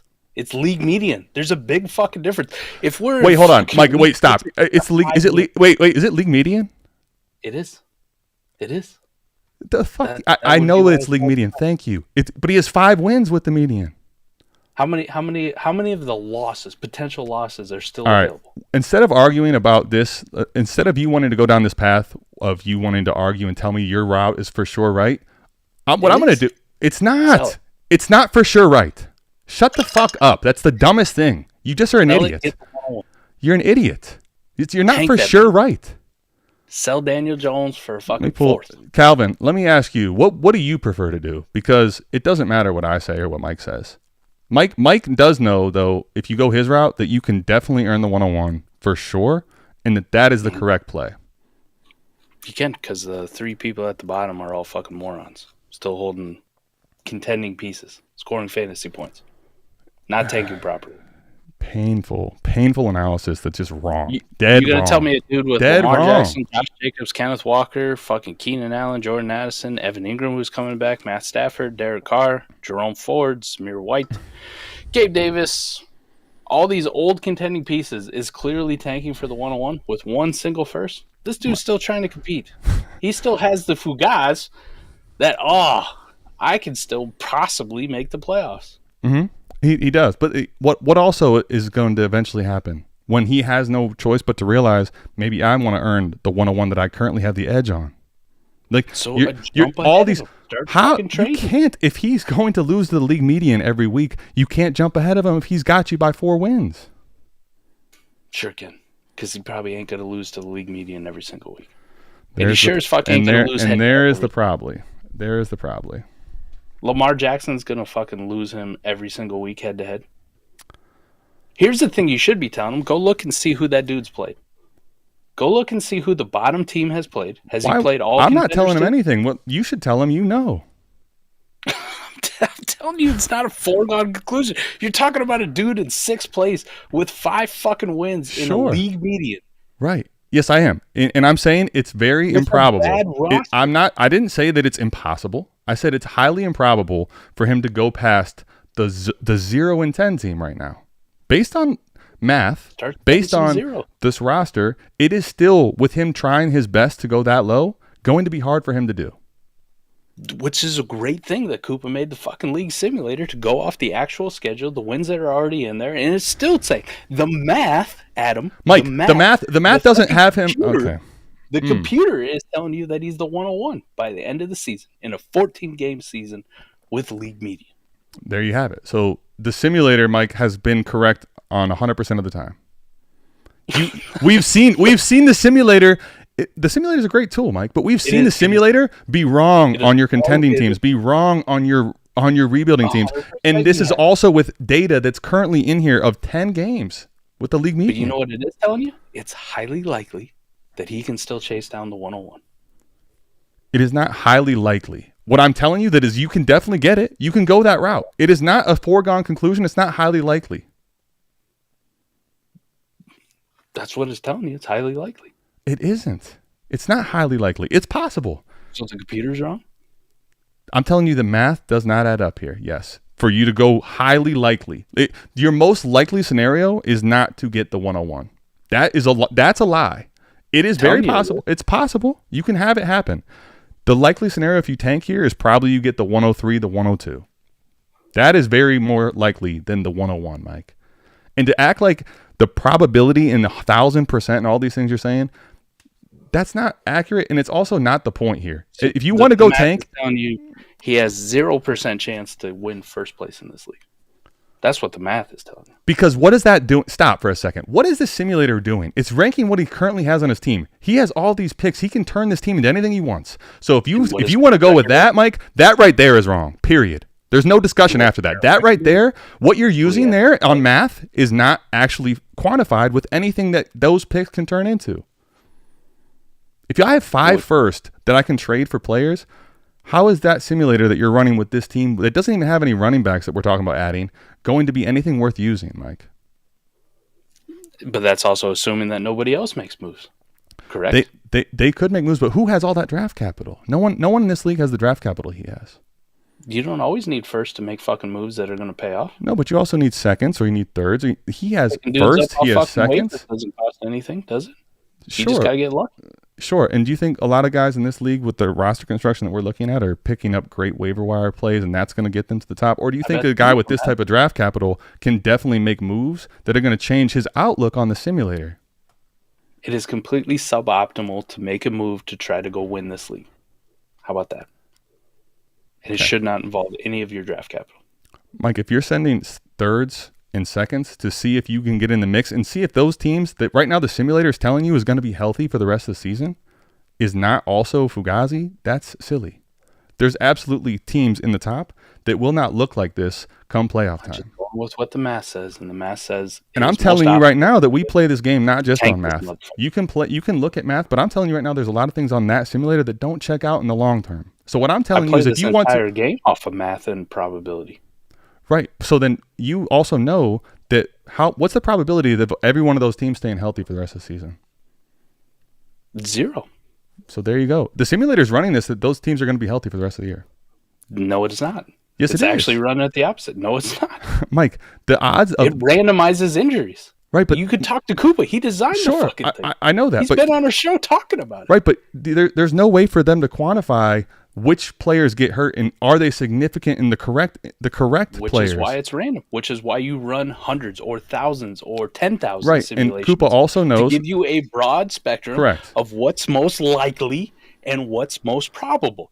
And what it's telling you is most likely and most probable is this dude's going to finish almost dead last. And what is also most probable is that we can't project all that down the road, and there's no point in doing that because, Mike, here's the thing. The variance that's going to hit this league and every other league that we've seen already, Mike, you told me Cooper Kupp week 2, you're giving me a shit-eating grin. Cooper Kupp's the greatest thing since sliced bread. And guess what? He is when he's healthy. There are so many things we don't know that's going to happen. He has draft capital. So for him to just stay afloat using minimal draft capital, what you're not listening to is even the other side of this. You're saying, without even hearing the potential of what the other side is, that it's wrong. I believe I was asked my fucking opinion, and my opinion is to sell what you can. But how do you have an opinion that strongly when you don't even know what the other side would be, when you haven't even heard it? Because the other side is very unlikely. Why? To ever happen. Why is it very unlikely? It's the same fucking... You're asking me to put myself in a fucking scenario where, like, here's my odds, Adam. Would you like to buy this fucking Ferrari right now? It costs fucking $400,000. Well, in the very unlikely scenario that tomorrow I win the fucking lottery, this could pay off for me. Or I could think logically and go, it's highly unlikely I win the fucking lottery, so I probably can't afford this, so I'll have to pass. Gotcha. Highly unlikely that, Mike, what are the odds right now that M. Houghton and Schartz are guaranteed to win this league? One of those two is winning this league. I'm telling you right now, that's what probability says. But Mike, the reality is in week 10, those two teams are absolutely not bulletproof. No one said that they're bulletproof. What they said is they're highly likely to win so the if league. they're not bulletproof, Mike, why would I not potentially try to just stay afloat and in this mix? Because here's the thing. If those Titanics that never sink, right? If the Titanic actually does happen, and those teams because it goes against everything that we've always preached. So if you want to keep interrupting me, you can do that. You can continue to do that, or you could let me finish the point here at some point. Now you're getting upset because I interrupted you, even though you've been out here calling me an idiot. No, what I'm saying is you're not even hearing the counterpoint. Is what I'm simply saying. Go ahead. what I'm saying is, why not try to stay afloat using almost no draft capital of consequence on this team in the scenario that those two teams, as we get closer to the playoffs, have some holes and are not bulletproof looking?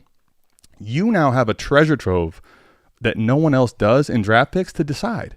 Because at this point, with this type of a build, you already have the league by the balls. So if I'm using thirds to go buy Chuba Hubbard, if I'm using one of my seconds in thirds, absolutely. There could be a case where I look at this and like, okay, those were not the best purchases. But I also have leveraged so much future draft capital that I'm still in a position to have an early pick, a lot of great draft capital, and future draft capital in 2026.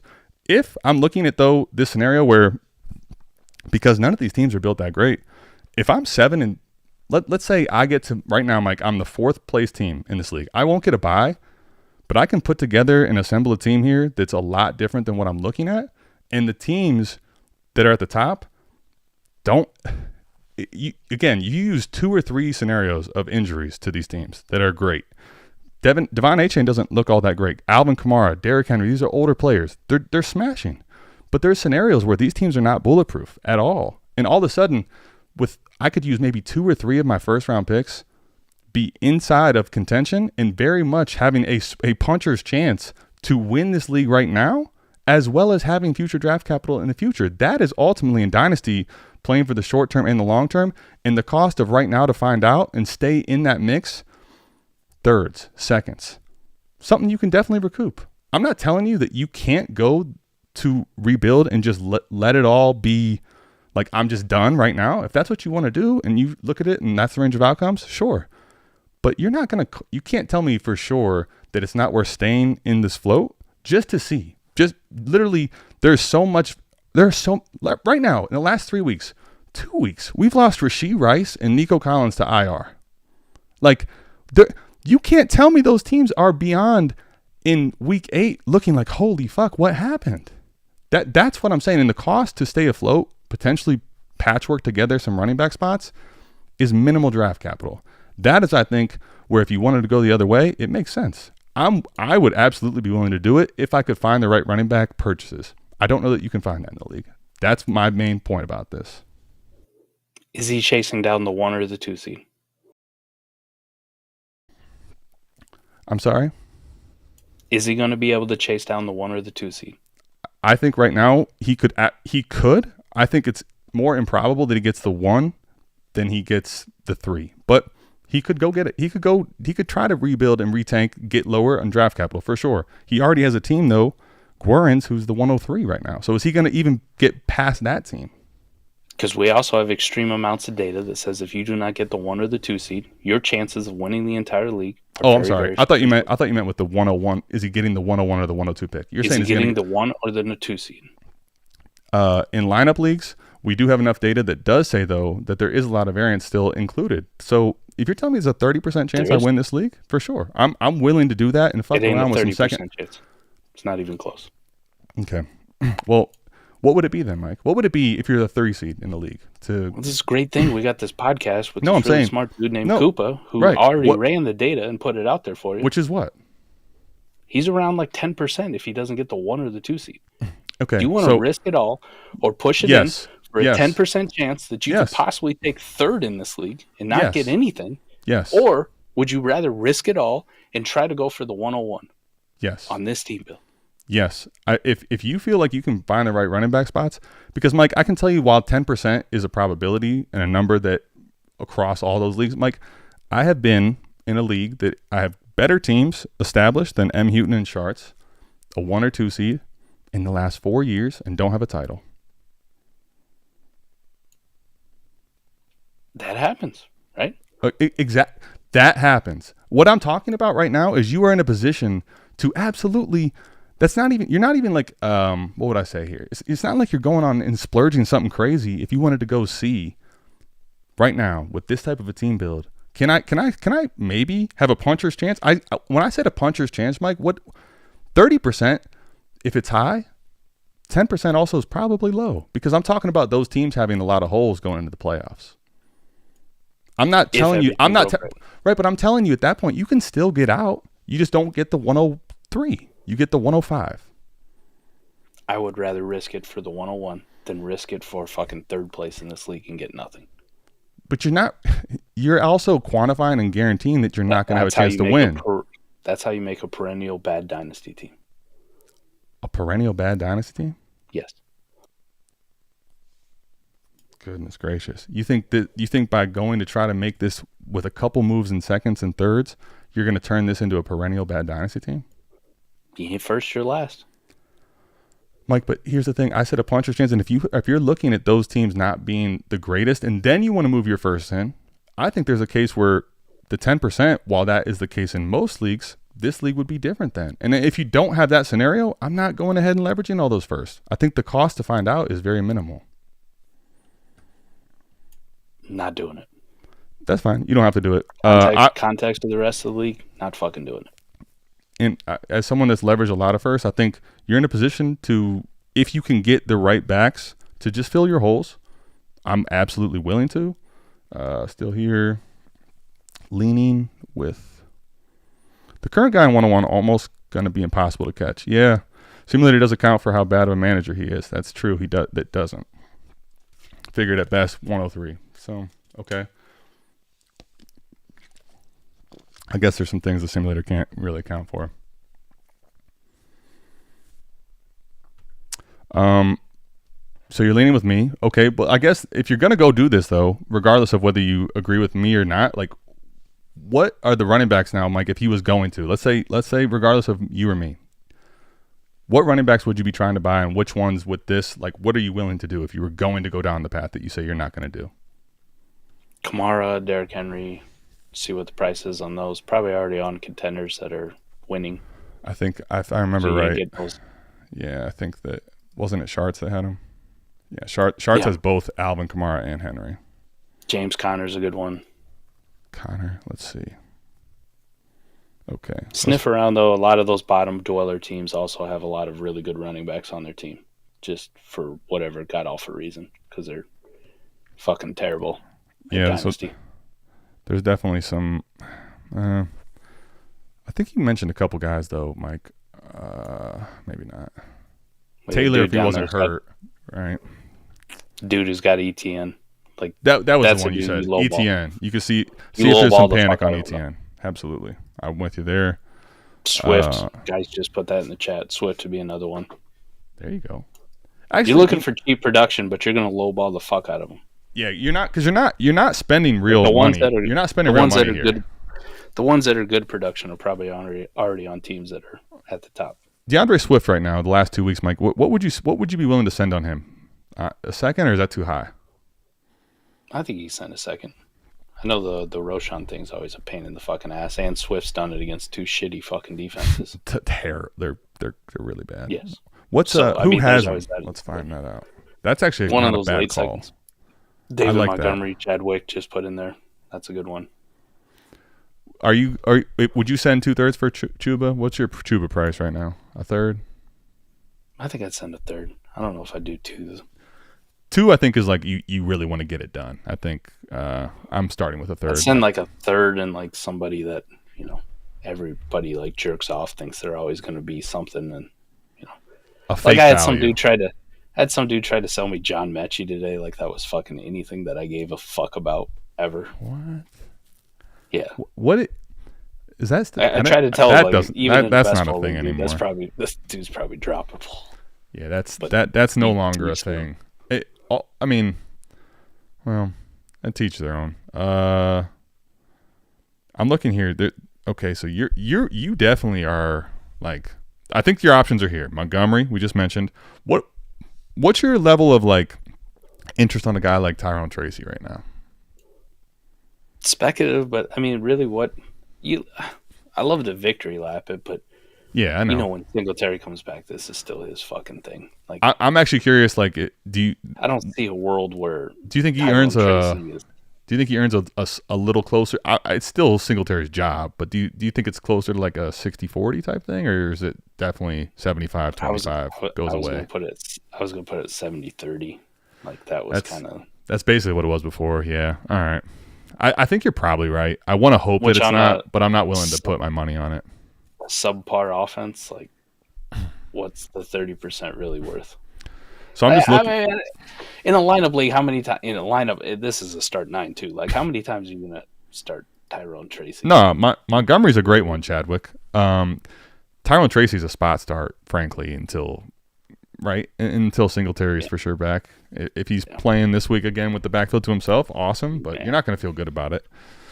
I think the thing is you have a clear group of people. You have 4 teams that you can pick over their running backs of. So David Montgomery's a guy that I think for that 5-5 team, I'm checking to see what his pulse is. J2O Turner, I'm probably cooling on. Chuba Hubbard is definitely your target there. Guarins, I'm looking at. Like, I think what I'm not doing is paying up for Kyron in this league. Like, you're not doing that right now. That is not something I'm willing to go down the road of. I'm looking for cheaper, second at most players. So, honestly, you're also one injury away from correct. being completely fucked. If Malik Neighbors doesn't play again this week, like you're also teetering on a thin line too. This is a speculative to see if you can stick around, and then if the stars align, then you go for it. But other than that, I'm not trying to send anything too crazy here. Let me ask you, Mike, on Jacobs. Would you send a second for Jacobs? I think I would send a second for Jacobs, and I don't even like Jacobs. Mid to late. There you go. Yeah. I doubt that gets it done because I feel like people in general are way higher on Jacobs than we are, but he's one other person I would add to the list. I think that's the thing. If you can get 2 backs cheap, and I'm talking cheap, just to see, okay, cool. But if that doesn't come, I'm not going to force it though. Like, for example, if those aren't coming and you really want to see this thing out, now if I'm having to get past seconds and first round picks, it's definitely, that to me is not smart and not even really worth fucking around to find out. I'm kind of capping it there. Like, I'm willing to send a late second that's not mine and thirds, and that's probably about it though. Doesn't have, which is a problem. What pick does he not have? Sorry.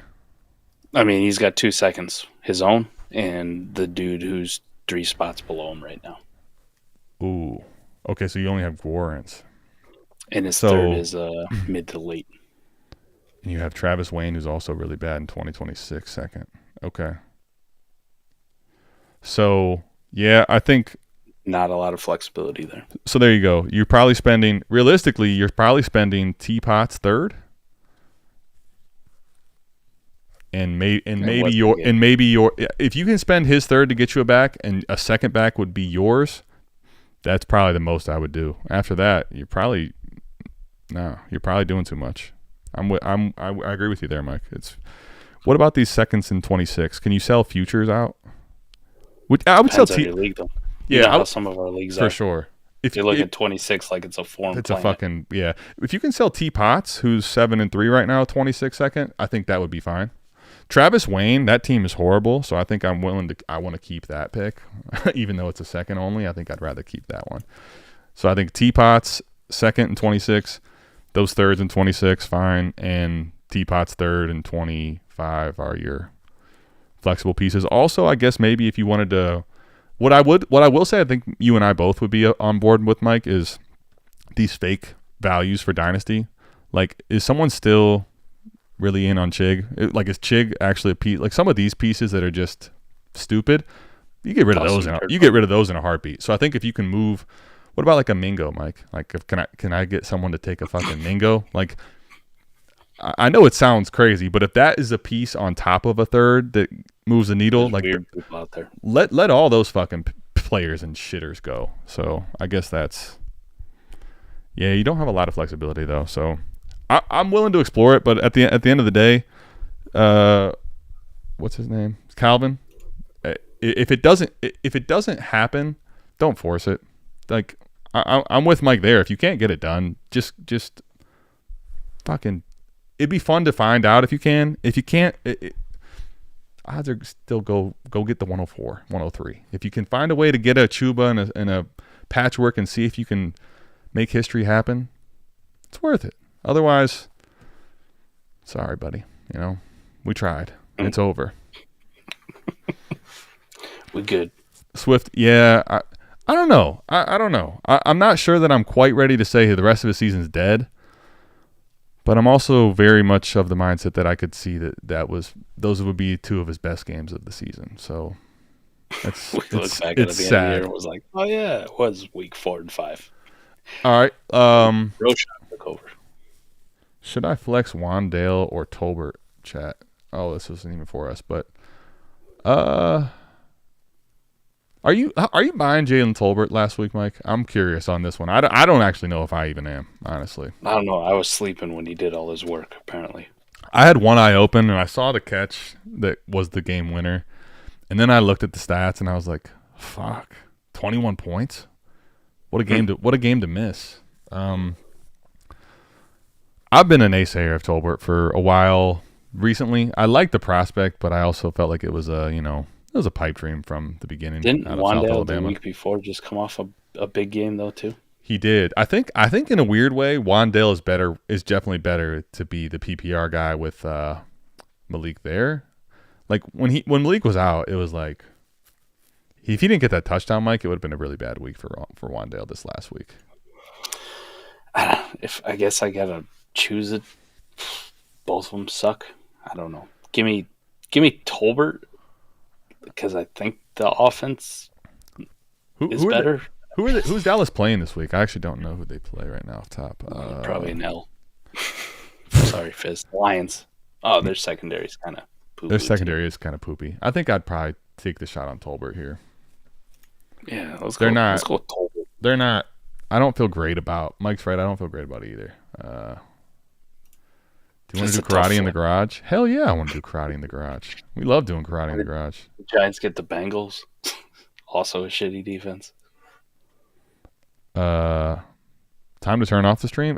Listen, Patrick, if you when things get uncomfortable with mom and dad, that's not the time to turn it off. It's the time to turn it on. It's the time to get. We got peak viewers. We got almost 300 people here. I'm wrecked. I was going to say what's the hit rate on mid to late seconds?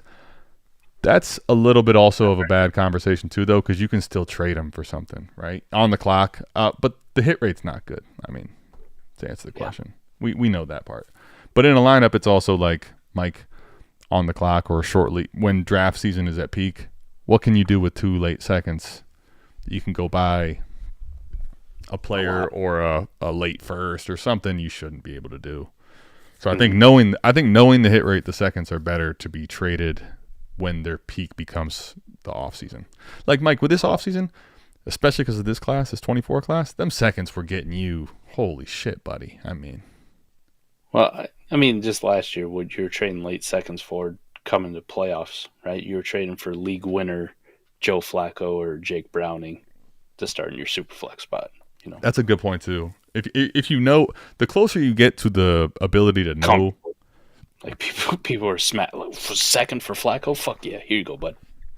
Yeah, when it's like you're in the playoffs, when we are very much pro no deadline and trade in the playoffs, because like if you know that second, the hit rate, all that stuff, I will, if I know I'm buying a Flacco who's starting for Cleveland and playing well, buddy, fuck that second and any one of its hit rates. Like that's what's really fun about having the no trade deadline is like, yeah, I'm willing to throw a 205, 206 away for the right player at the playoff window, man. Like I'm trying to go win this title, because you're in there, you're ready to get that title. Yeah, exactly. All right, let's see if we have any 1 or 2 more questions, and we'll bounce out here. Oh, actually, you know what? Hold on. Somebody wanted to do this. Somebody said put BTJ up, and I think it's a great call. Mike, let's do Would You Rather with BTJ. I'll say this. The week in which I put him on money moves was too early, but I'm to the point now, and maybe I'll just be so dead wrong. Mike, he's wide receiver 8 on Keep Trade Cut, dude. God damn. Yeah, man. He's that high? Yes, brother. Can we waive the can I know we were going toe to toe there. Can we get you to wave that white flag again? Like me too. Yeah. Wide receiver 8, fam. What are we doing? I love him, and I've been pushing back against you about the sell or whatever. But Mike, when I said sell, here's the thing. I used Tank Dell in a second, and that was a bad. wordplay, but I also said there's endless possibilities. And he was at wide receiver 14. I still believe wide receiver 14 is a little bit egregious, a little bit heavy for him. It's probably where he's going to settle in at now, where he's been playing.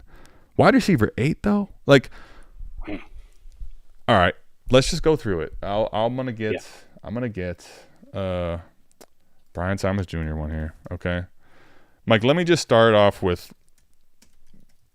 I'm gonna give you some names that he's around. Okay, right now he's ahead of on Keep Trade Cut AJ Brown. Pass or no? Split on that one.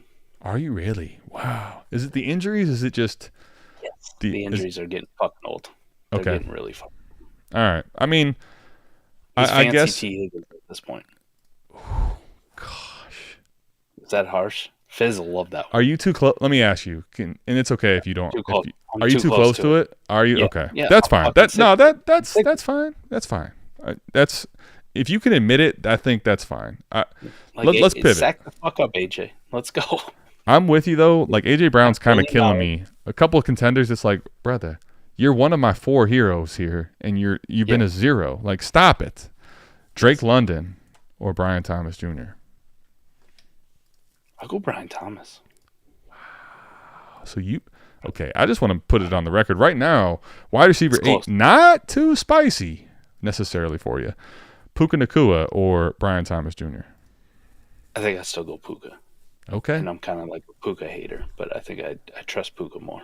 All right. I wasn't sure that I didn't expect you to do that, honestly, because I didn't know what the injury, like where you were with him at this point either, you know? Okay. Puka.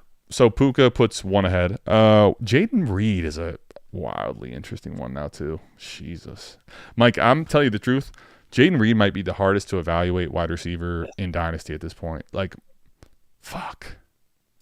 50-50 tier on that one for me.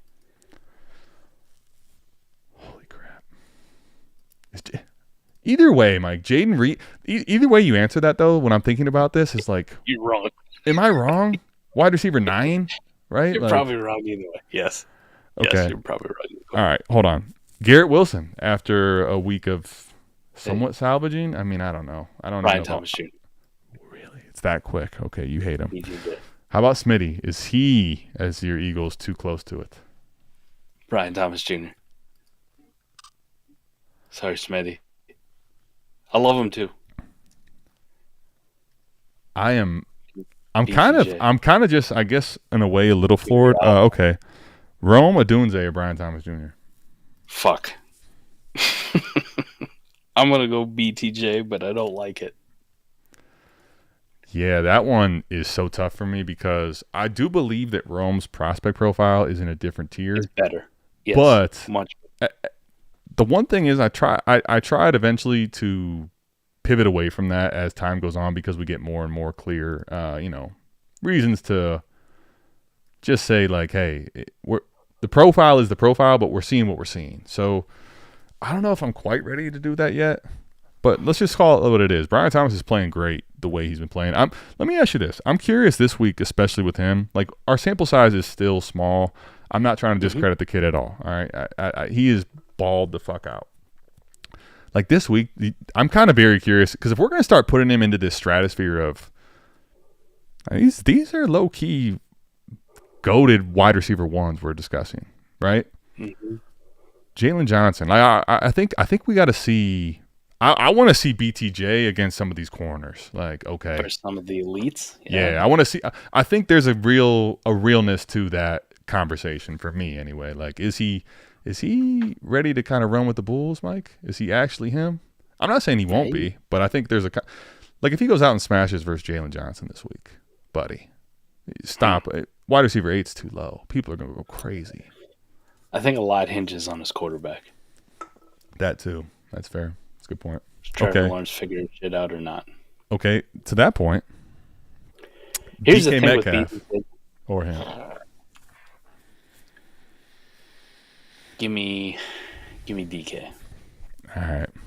I think we've had the real ones. It's so crazy because I'm looking at Ayuk was one I was going to get to. I think we're taking him over Olave, correct? Yes. And I'm with you. Ayuk is a tough one. 51-49 Ayuk for me. Okay. So then fully going to you, Brandon. The really, do you know what the crazy one is though, Mike? Like the Rashee one for me is no longer a conversation with his injury out for the season. Not close anymore. Brian Thomas Jr. Oh, 100%. Brian Thomas over Rashee. Yeah, if I was not saying that correctly, yes. My question though, Mike, with the IR stint of Nico Collins, is Nico Collins and Brian Thomas Jr. I still comfortably take Nico Collins over Brian Thomas. Okay, so right now we have Jefferson, Neighbors, Chase, CD, Amon-Ra, Marv, Nico, all ahead, correct? And Puka. Yeah, well, I'm just going to get, So Puka, we have ahead. You have him ahead, though, of Drake London and A.J. Brown, right? Or did you split with A.J. Brown, you said, I think? You split with him, right? It's tough, man. So the problem with Brian Thomas Jr. is he falls into this tier of, like, listen, if you had Brian Thomas as, like, your favorite out of all of that, like, okay. And if he isn't your favorite out of that, okay. Like, that's fine.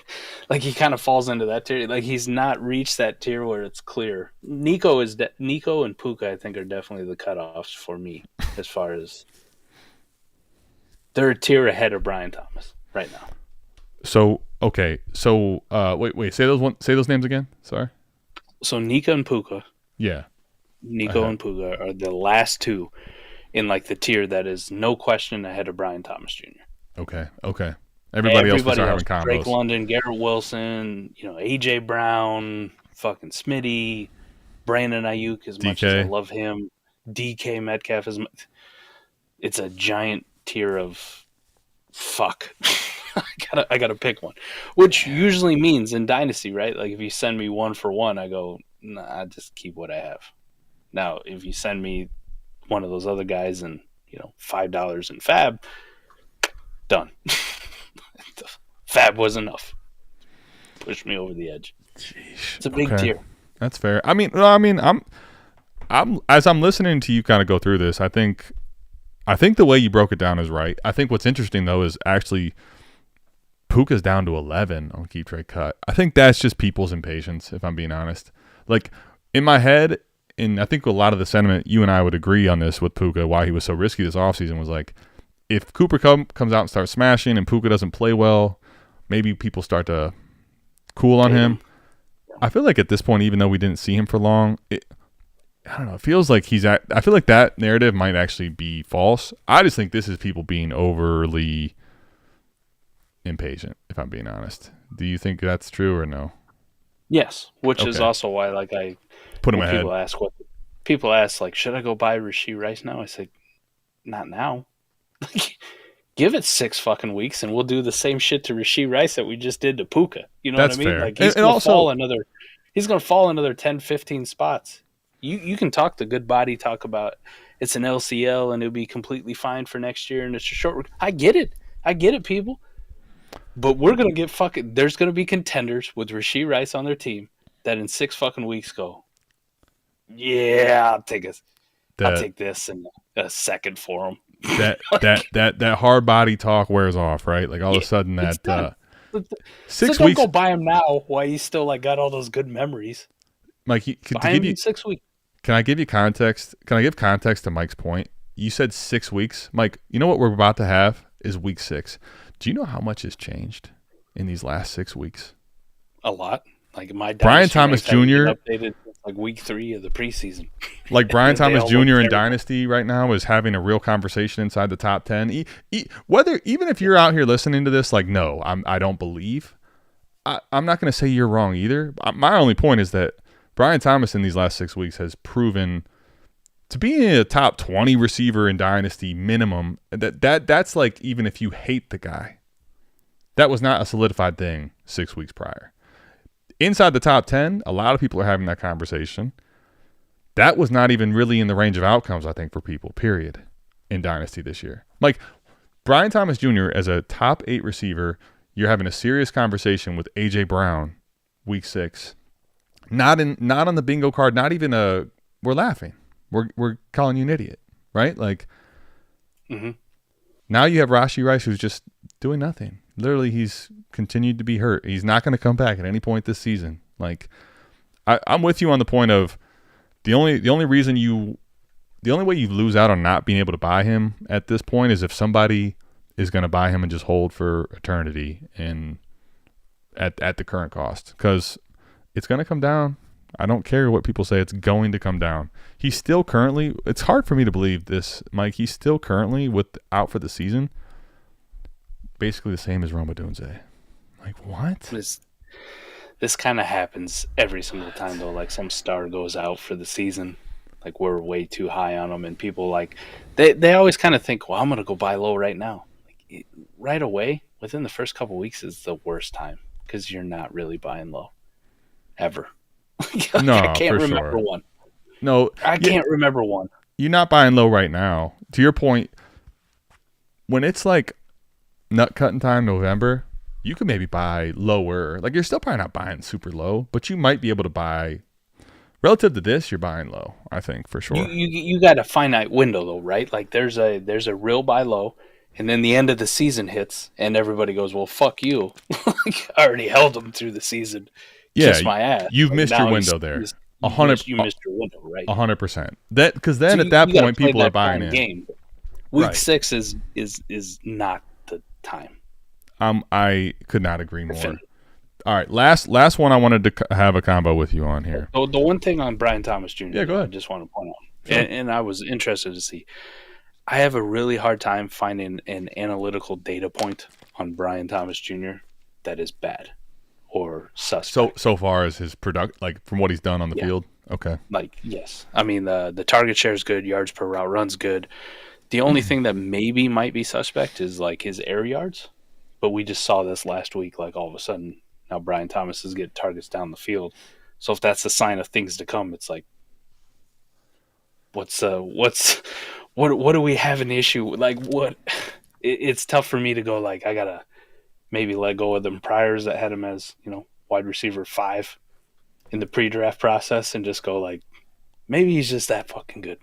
I mean, I guess that's the thing for me. Like, I very clearly had him as once Rome became in the tier 1 with Marv, which was after the combine for me. The fact that he went out there and did the combine and smashed it. Yeah. I was like, he's locked in, Marv and Malik tier 1. I had Brian Thomas in his own tier after that. So I will say, like, I believe in, and the reason I think, Mike, I'll admit, like, I no world in which I saw him playing this well. But I just look at, what does everyone crave in Dynasty? Even if they don't want to admit it, they like that alpha size. They like that guy that can take the top off with outrageous speed. Yeah. Jesus Christ, yeah. The stuff that you can't teach, he has. And I think that he did enough at LSU with Daniels for me to be like, just what Dynasty Gamer wants, plus what he could be, was him being in that separate tier. I guess the reality, though, is for me, this is the thing about Brian Thomas that I think you have to ask yourself if you believe he's in the wide receiver 8 tier. Like, him and Marv, you're telling me there's no difference for Marv and him, really? Like, that is where I think, for me, I'm not ready to say that's for sure the case. I'm not saying it couldn't be. It could be the case. I could be wrong. I'm not ready to go to where he's like in the tier 1 is I guess where I'm having a hard time, because I still think Marv and Malik are separate. Here's the weird thing. Like, I didn't fully buy into it, but it's still in the back of my brain, right? Like, the pre-draft process, there's the scouts saying, like, Brian Thomas Jr. only runs 2 routes. It's a go route or a comeback. That's, like, all he can do. Sure. And now you see him in the NFL, and he does way more than that. Like, he runs everything. He's got a very good route tree. Right. You're right. His target separation, like how much separation he gets when he gets targeted, 14th in the league at him. Yeah, it's for good. a dude that's 6'4" and runs like a fucking gazelle. Yeah, and the air yard, if there's any air yard concern, Mike, I think we should put that to bed, because this is a guy that's going to get targeted down the field. It's coming. You'd be stupid not to. I mean, they targeted Calvin Ridley, who's subpar at it, down the field last year. That shouldn't be a concern at all. No, I'm with you. Oh, no, he's very good. He's a tough eval because it feels like he's too high, but then when we sit here and we start doing Would You Rather, I'm like, is he actually? Like, is he actually? He might be one of the hottest names in Dynasty outside of Jayden Daniels. Well, he's certainly, as far as the come up, it's like There's no question he's one of the hottest names in Dynasty. I guess like I'm looking at, man. Would you down tier from Marv to Brian Thomas Jr. and what would the plus have to be for you to do it where you wouldn't have any issues? To be honest with you, I'm going to be choosy on that. Like in a lineup league, if it's a top half first, yeah, for sure. But like if I'm just getting a late first in this 25 class, Mike, am I really going to let that go because of the hype right now? Is that fair? Is that fair or no? I wouldn't hate you for it if you did it. I would say you're probably jumping the gun a little bit because then if Marv turns it around in the second half of the year and it's just, I mean, it's not like he's been bad to start the year, but you know what I mean? Like it just, people see what Malik Neighbors does and Marv's not doing that. So obviously he gets left in the dust. But if Marv comes out, what if Marv's second half is like Malik Neighbors' first half and Marv's getting 12 targets a game and catching 7 for 105 and a touchdown every single fucking game? You don't think you'd regret the shit out of that one? For sure. Like you would. And I guess late first wouldn't be enough, would it? Like you'd be like, motherfucker, his picks suck. Here's, I guess, part of my problem with Brian Thomas Jr., right? I think in general, Mike, where I struggle and where I will push back, outside of truly what I call like bulletproof prospect profiles, this is just such a commonality in Dynasty that it's a conundrum that we face because of the way that the game is played. Guys that are young that start producing early, now rightfully so, that's what we want, okay? I get it. Like, but the reality is, Mike, if Brian Thomas Jr., instead of having a wide receiver 7 week in week 4, has a wide receiver 27 week, and his first top 10 week in this year is week 5, is he wide receiver 8? There you go. My problem is right now the production is high, but it's also such a small sample size. Are we being skewed to the point where, like, when we look at the bigger picture, if Brian Thomas Jr. Mike becomes a guy that's more of a wide receiver 2, and I don't mean that disparagingly, okay? Like if he's a wide receiver 18 to 20, I don't think we should be shocked. Right now, he's wide receiver 7 in production. Like we've seen this happen so often where you're looking at a guy right now that has nowhere really to go. Like frankly, if he continued to produce like this, he's not going past Marv unless Marv shits the bed, really. Right? He's not going past Amon-Ra. He's not going past CD. To me, it's just a little bit inflated, even though I love what I'm seeing. I don't have any. There's just a point, I think, for guys that are this young, that are playing this good in this small of a sample size, where we are looking in such a rosy window. Now, listen, if he continues this production up, like let's say week 10, Mike, he's still wide receiver 7 in production. Okay, fuck it. You know what? I'm wrong. I apologize because you've missed your window. It's over. He's him now. All right, but I have a hard time believing this type of elite production is going to be what stays throughout the entirety of his rookie season. Is that fair to say? It's fair too, but I also a little bit of helmet scouting here because it's so strange to me that this has actually happened. That's fair. That one college football team, no, you're right, in the span of just a few years has produced elite Joe Burrow, Justin Jefferson, who was kind of unheralded, even though he was a first-round pick. He was unheralded coming into the league, and his first couple games weren't obviously what BTJ was doing, but then we saw the rest of his rookie year was ridiculous. Jamar Chase on that same team, so Burrow's throwing to it, and we had all these questions about is it the receivers or is it Burrow, and it turns out it's all of them. They're all just fucking good. Well, you could have Chase, we could have Jefferson, we could have obviously Neighbors, and we could have him. Yeah, right. Sure. And now we're looking at, was Jayden Daniels actually good, or was it Malik Neighbors and Brian Thomas Jr. or they could is very Brian Thomas all be Jr. good. Only good because Malik Neighbors is on the other side and Jayden Daniels? Maybe all fucking 6 of them are just dynamite. All of them. Sure. I guess. How does LSU not have like 14 national championships? That's the real question. That is where we need to do digging, because that has very serious merit. What the fuck are you guys doing? Listen, Ohio State fucks it up, but honestly, when you look at our talent relative to, like, Marv right now could end up getting passed by another LSU receiver because that's what's the new status quo. We didn't think that was going to happen. You bring up good points. I'll just say that. You bring up good points. I think there's merit to the allure of it. I'm just a little bit more cautiously optimistic, or cautiously pessimistic, I should say, that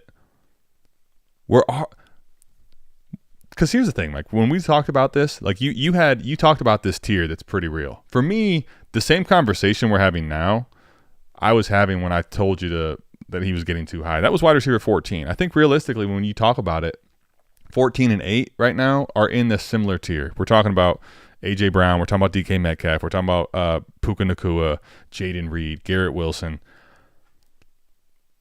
Now, when he first got into that tier, which was 2 weeks ago, but with only having 4 targets in 2 games, Mike, that was like, what are we doing?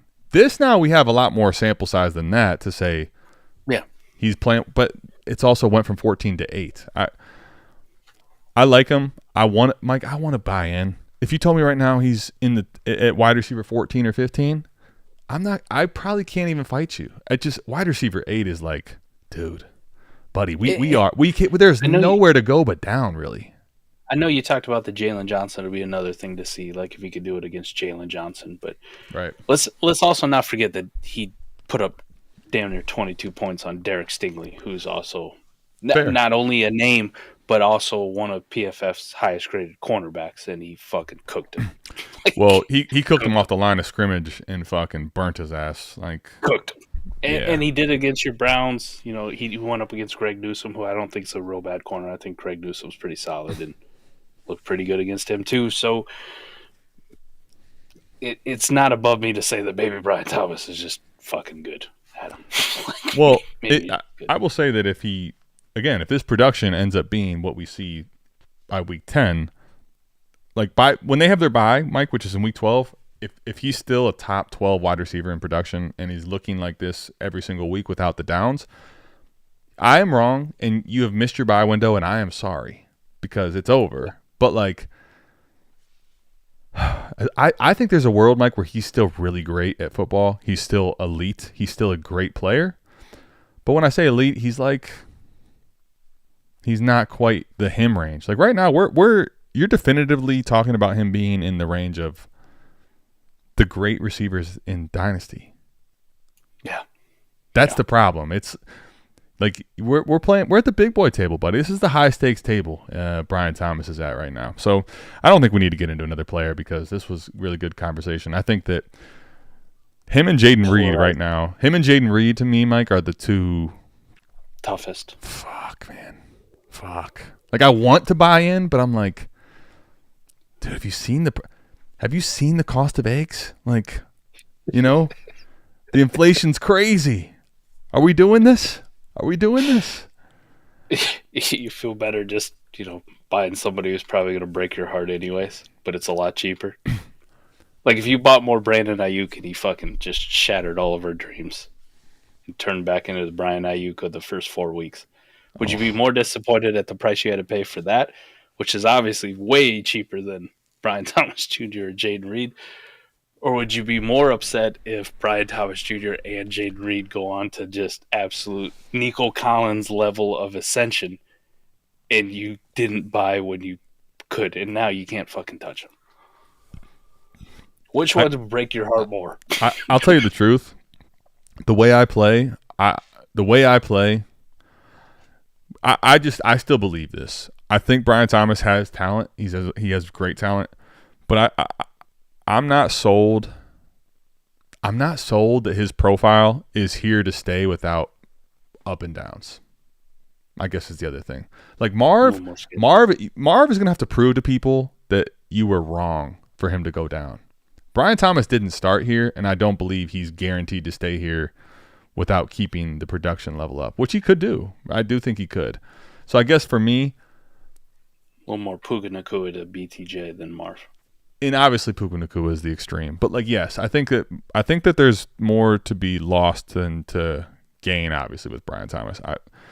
I guess I will say if he goes to if he ends up being in the same tier as Amon-Ra, CD, Jamar Chase, Neighbors, Jefferson, Marv, if he ends up truly being that, you're not going to get him. Like, those are the guys you can't buy. But Mike, I guess at the same time saying I'm not willing to say he's quite there. And if I end up being wrong there, I end up being wrong there. But I think that the reality is if you sell near that, people don't. Like, how many people really get to that point in Dynasty? So few. Yeah. So few. So I think it's a gambler's game here. Realistically, I think if we look at the range of outcomes, though, process is probably to sell at wide receiver 8. But fuck your process if he ends up being him, because you're going to be wrong. Yeah. You're going to end up losing out, right? Like, I like him a lot. I think Geis summed it up perfectly for me, though, too. Like, this is something everybody should take away from. It really feels like you're paying up for the beginning of a wide receiver tier. So you're going to pay the beginning price, you're going to start the run, and that usually ends badly. You know what?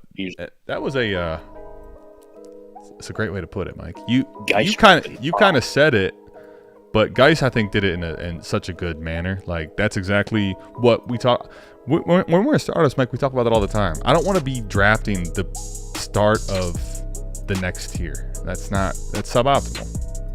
Yeah. Unless I'm sitting on the corner and then I double tap that shit. Sure. Well, then I get the 1 and the 2. Fuck you. Then you're like Matty Kiwoom. You're Matty double tap. Matty double tap. We love our Matty double tap.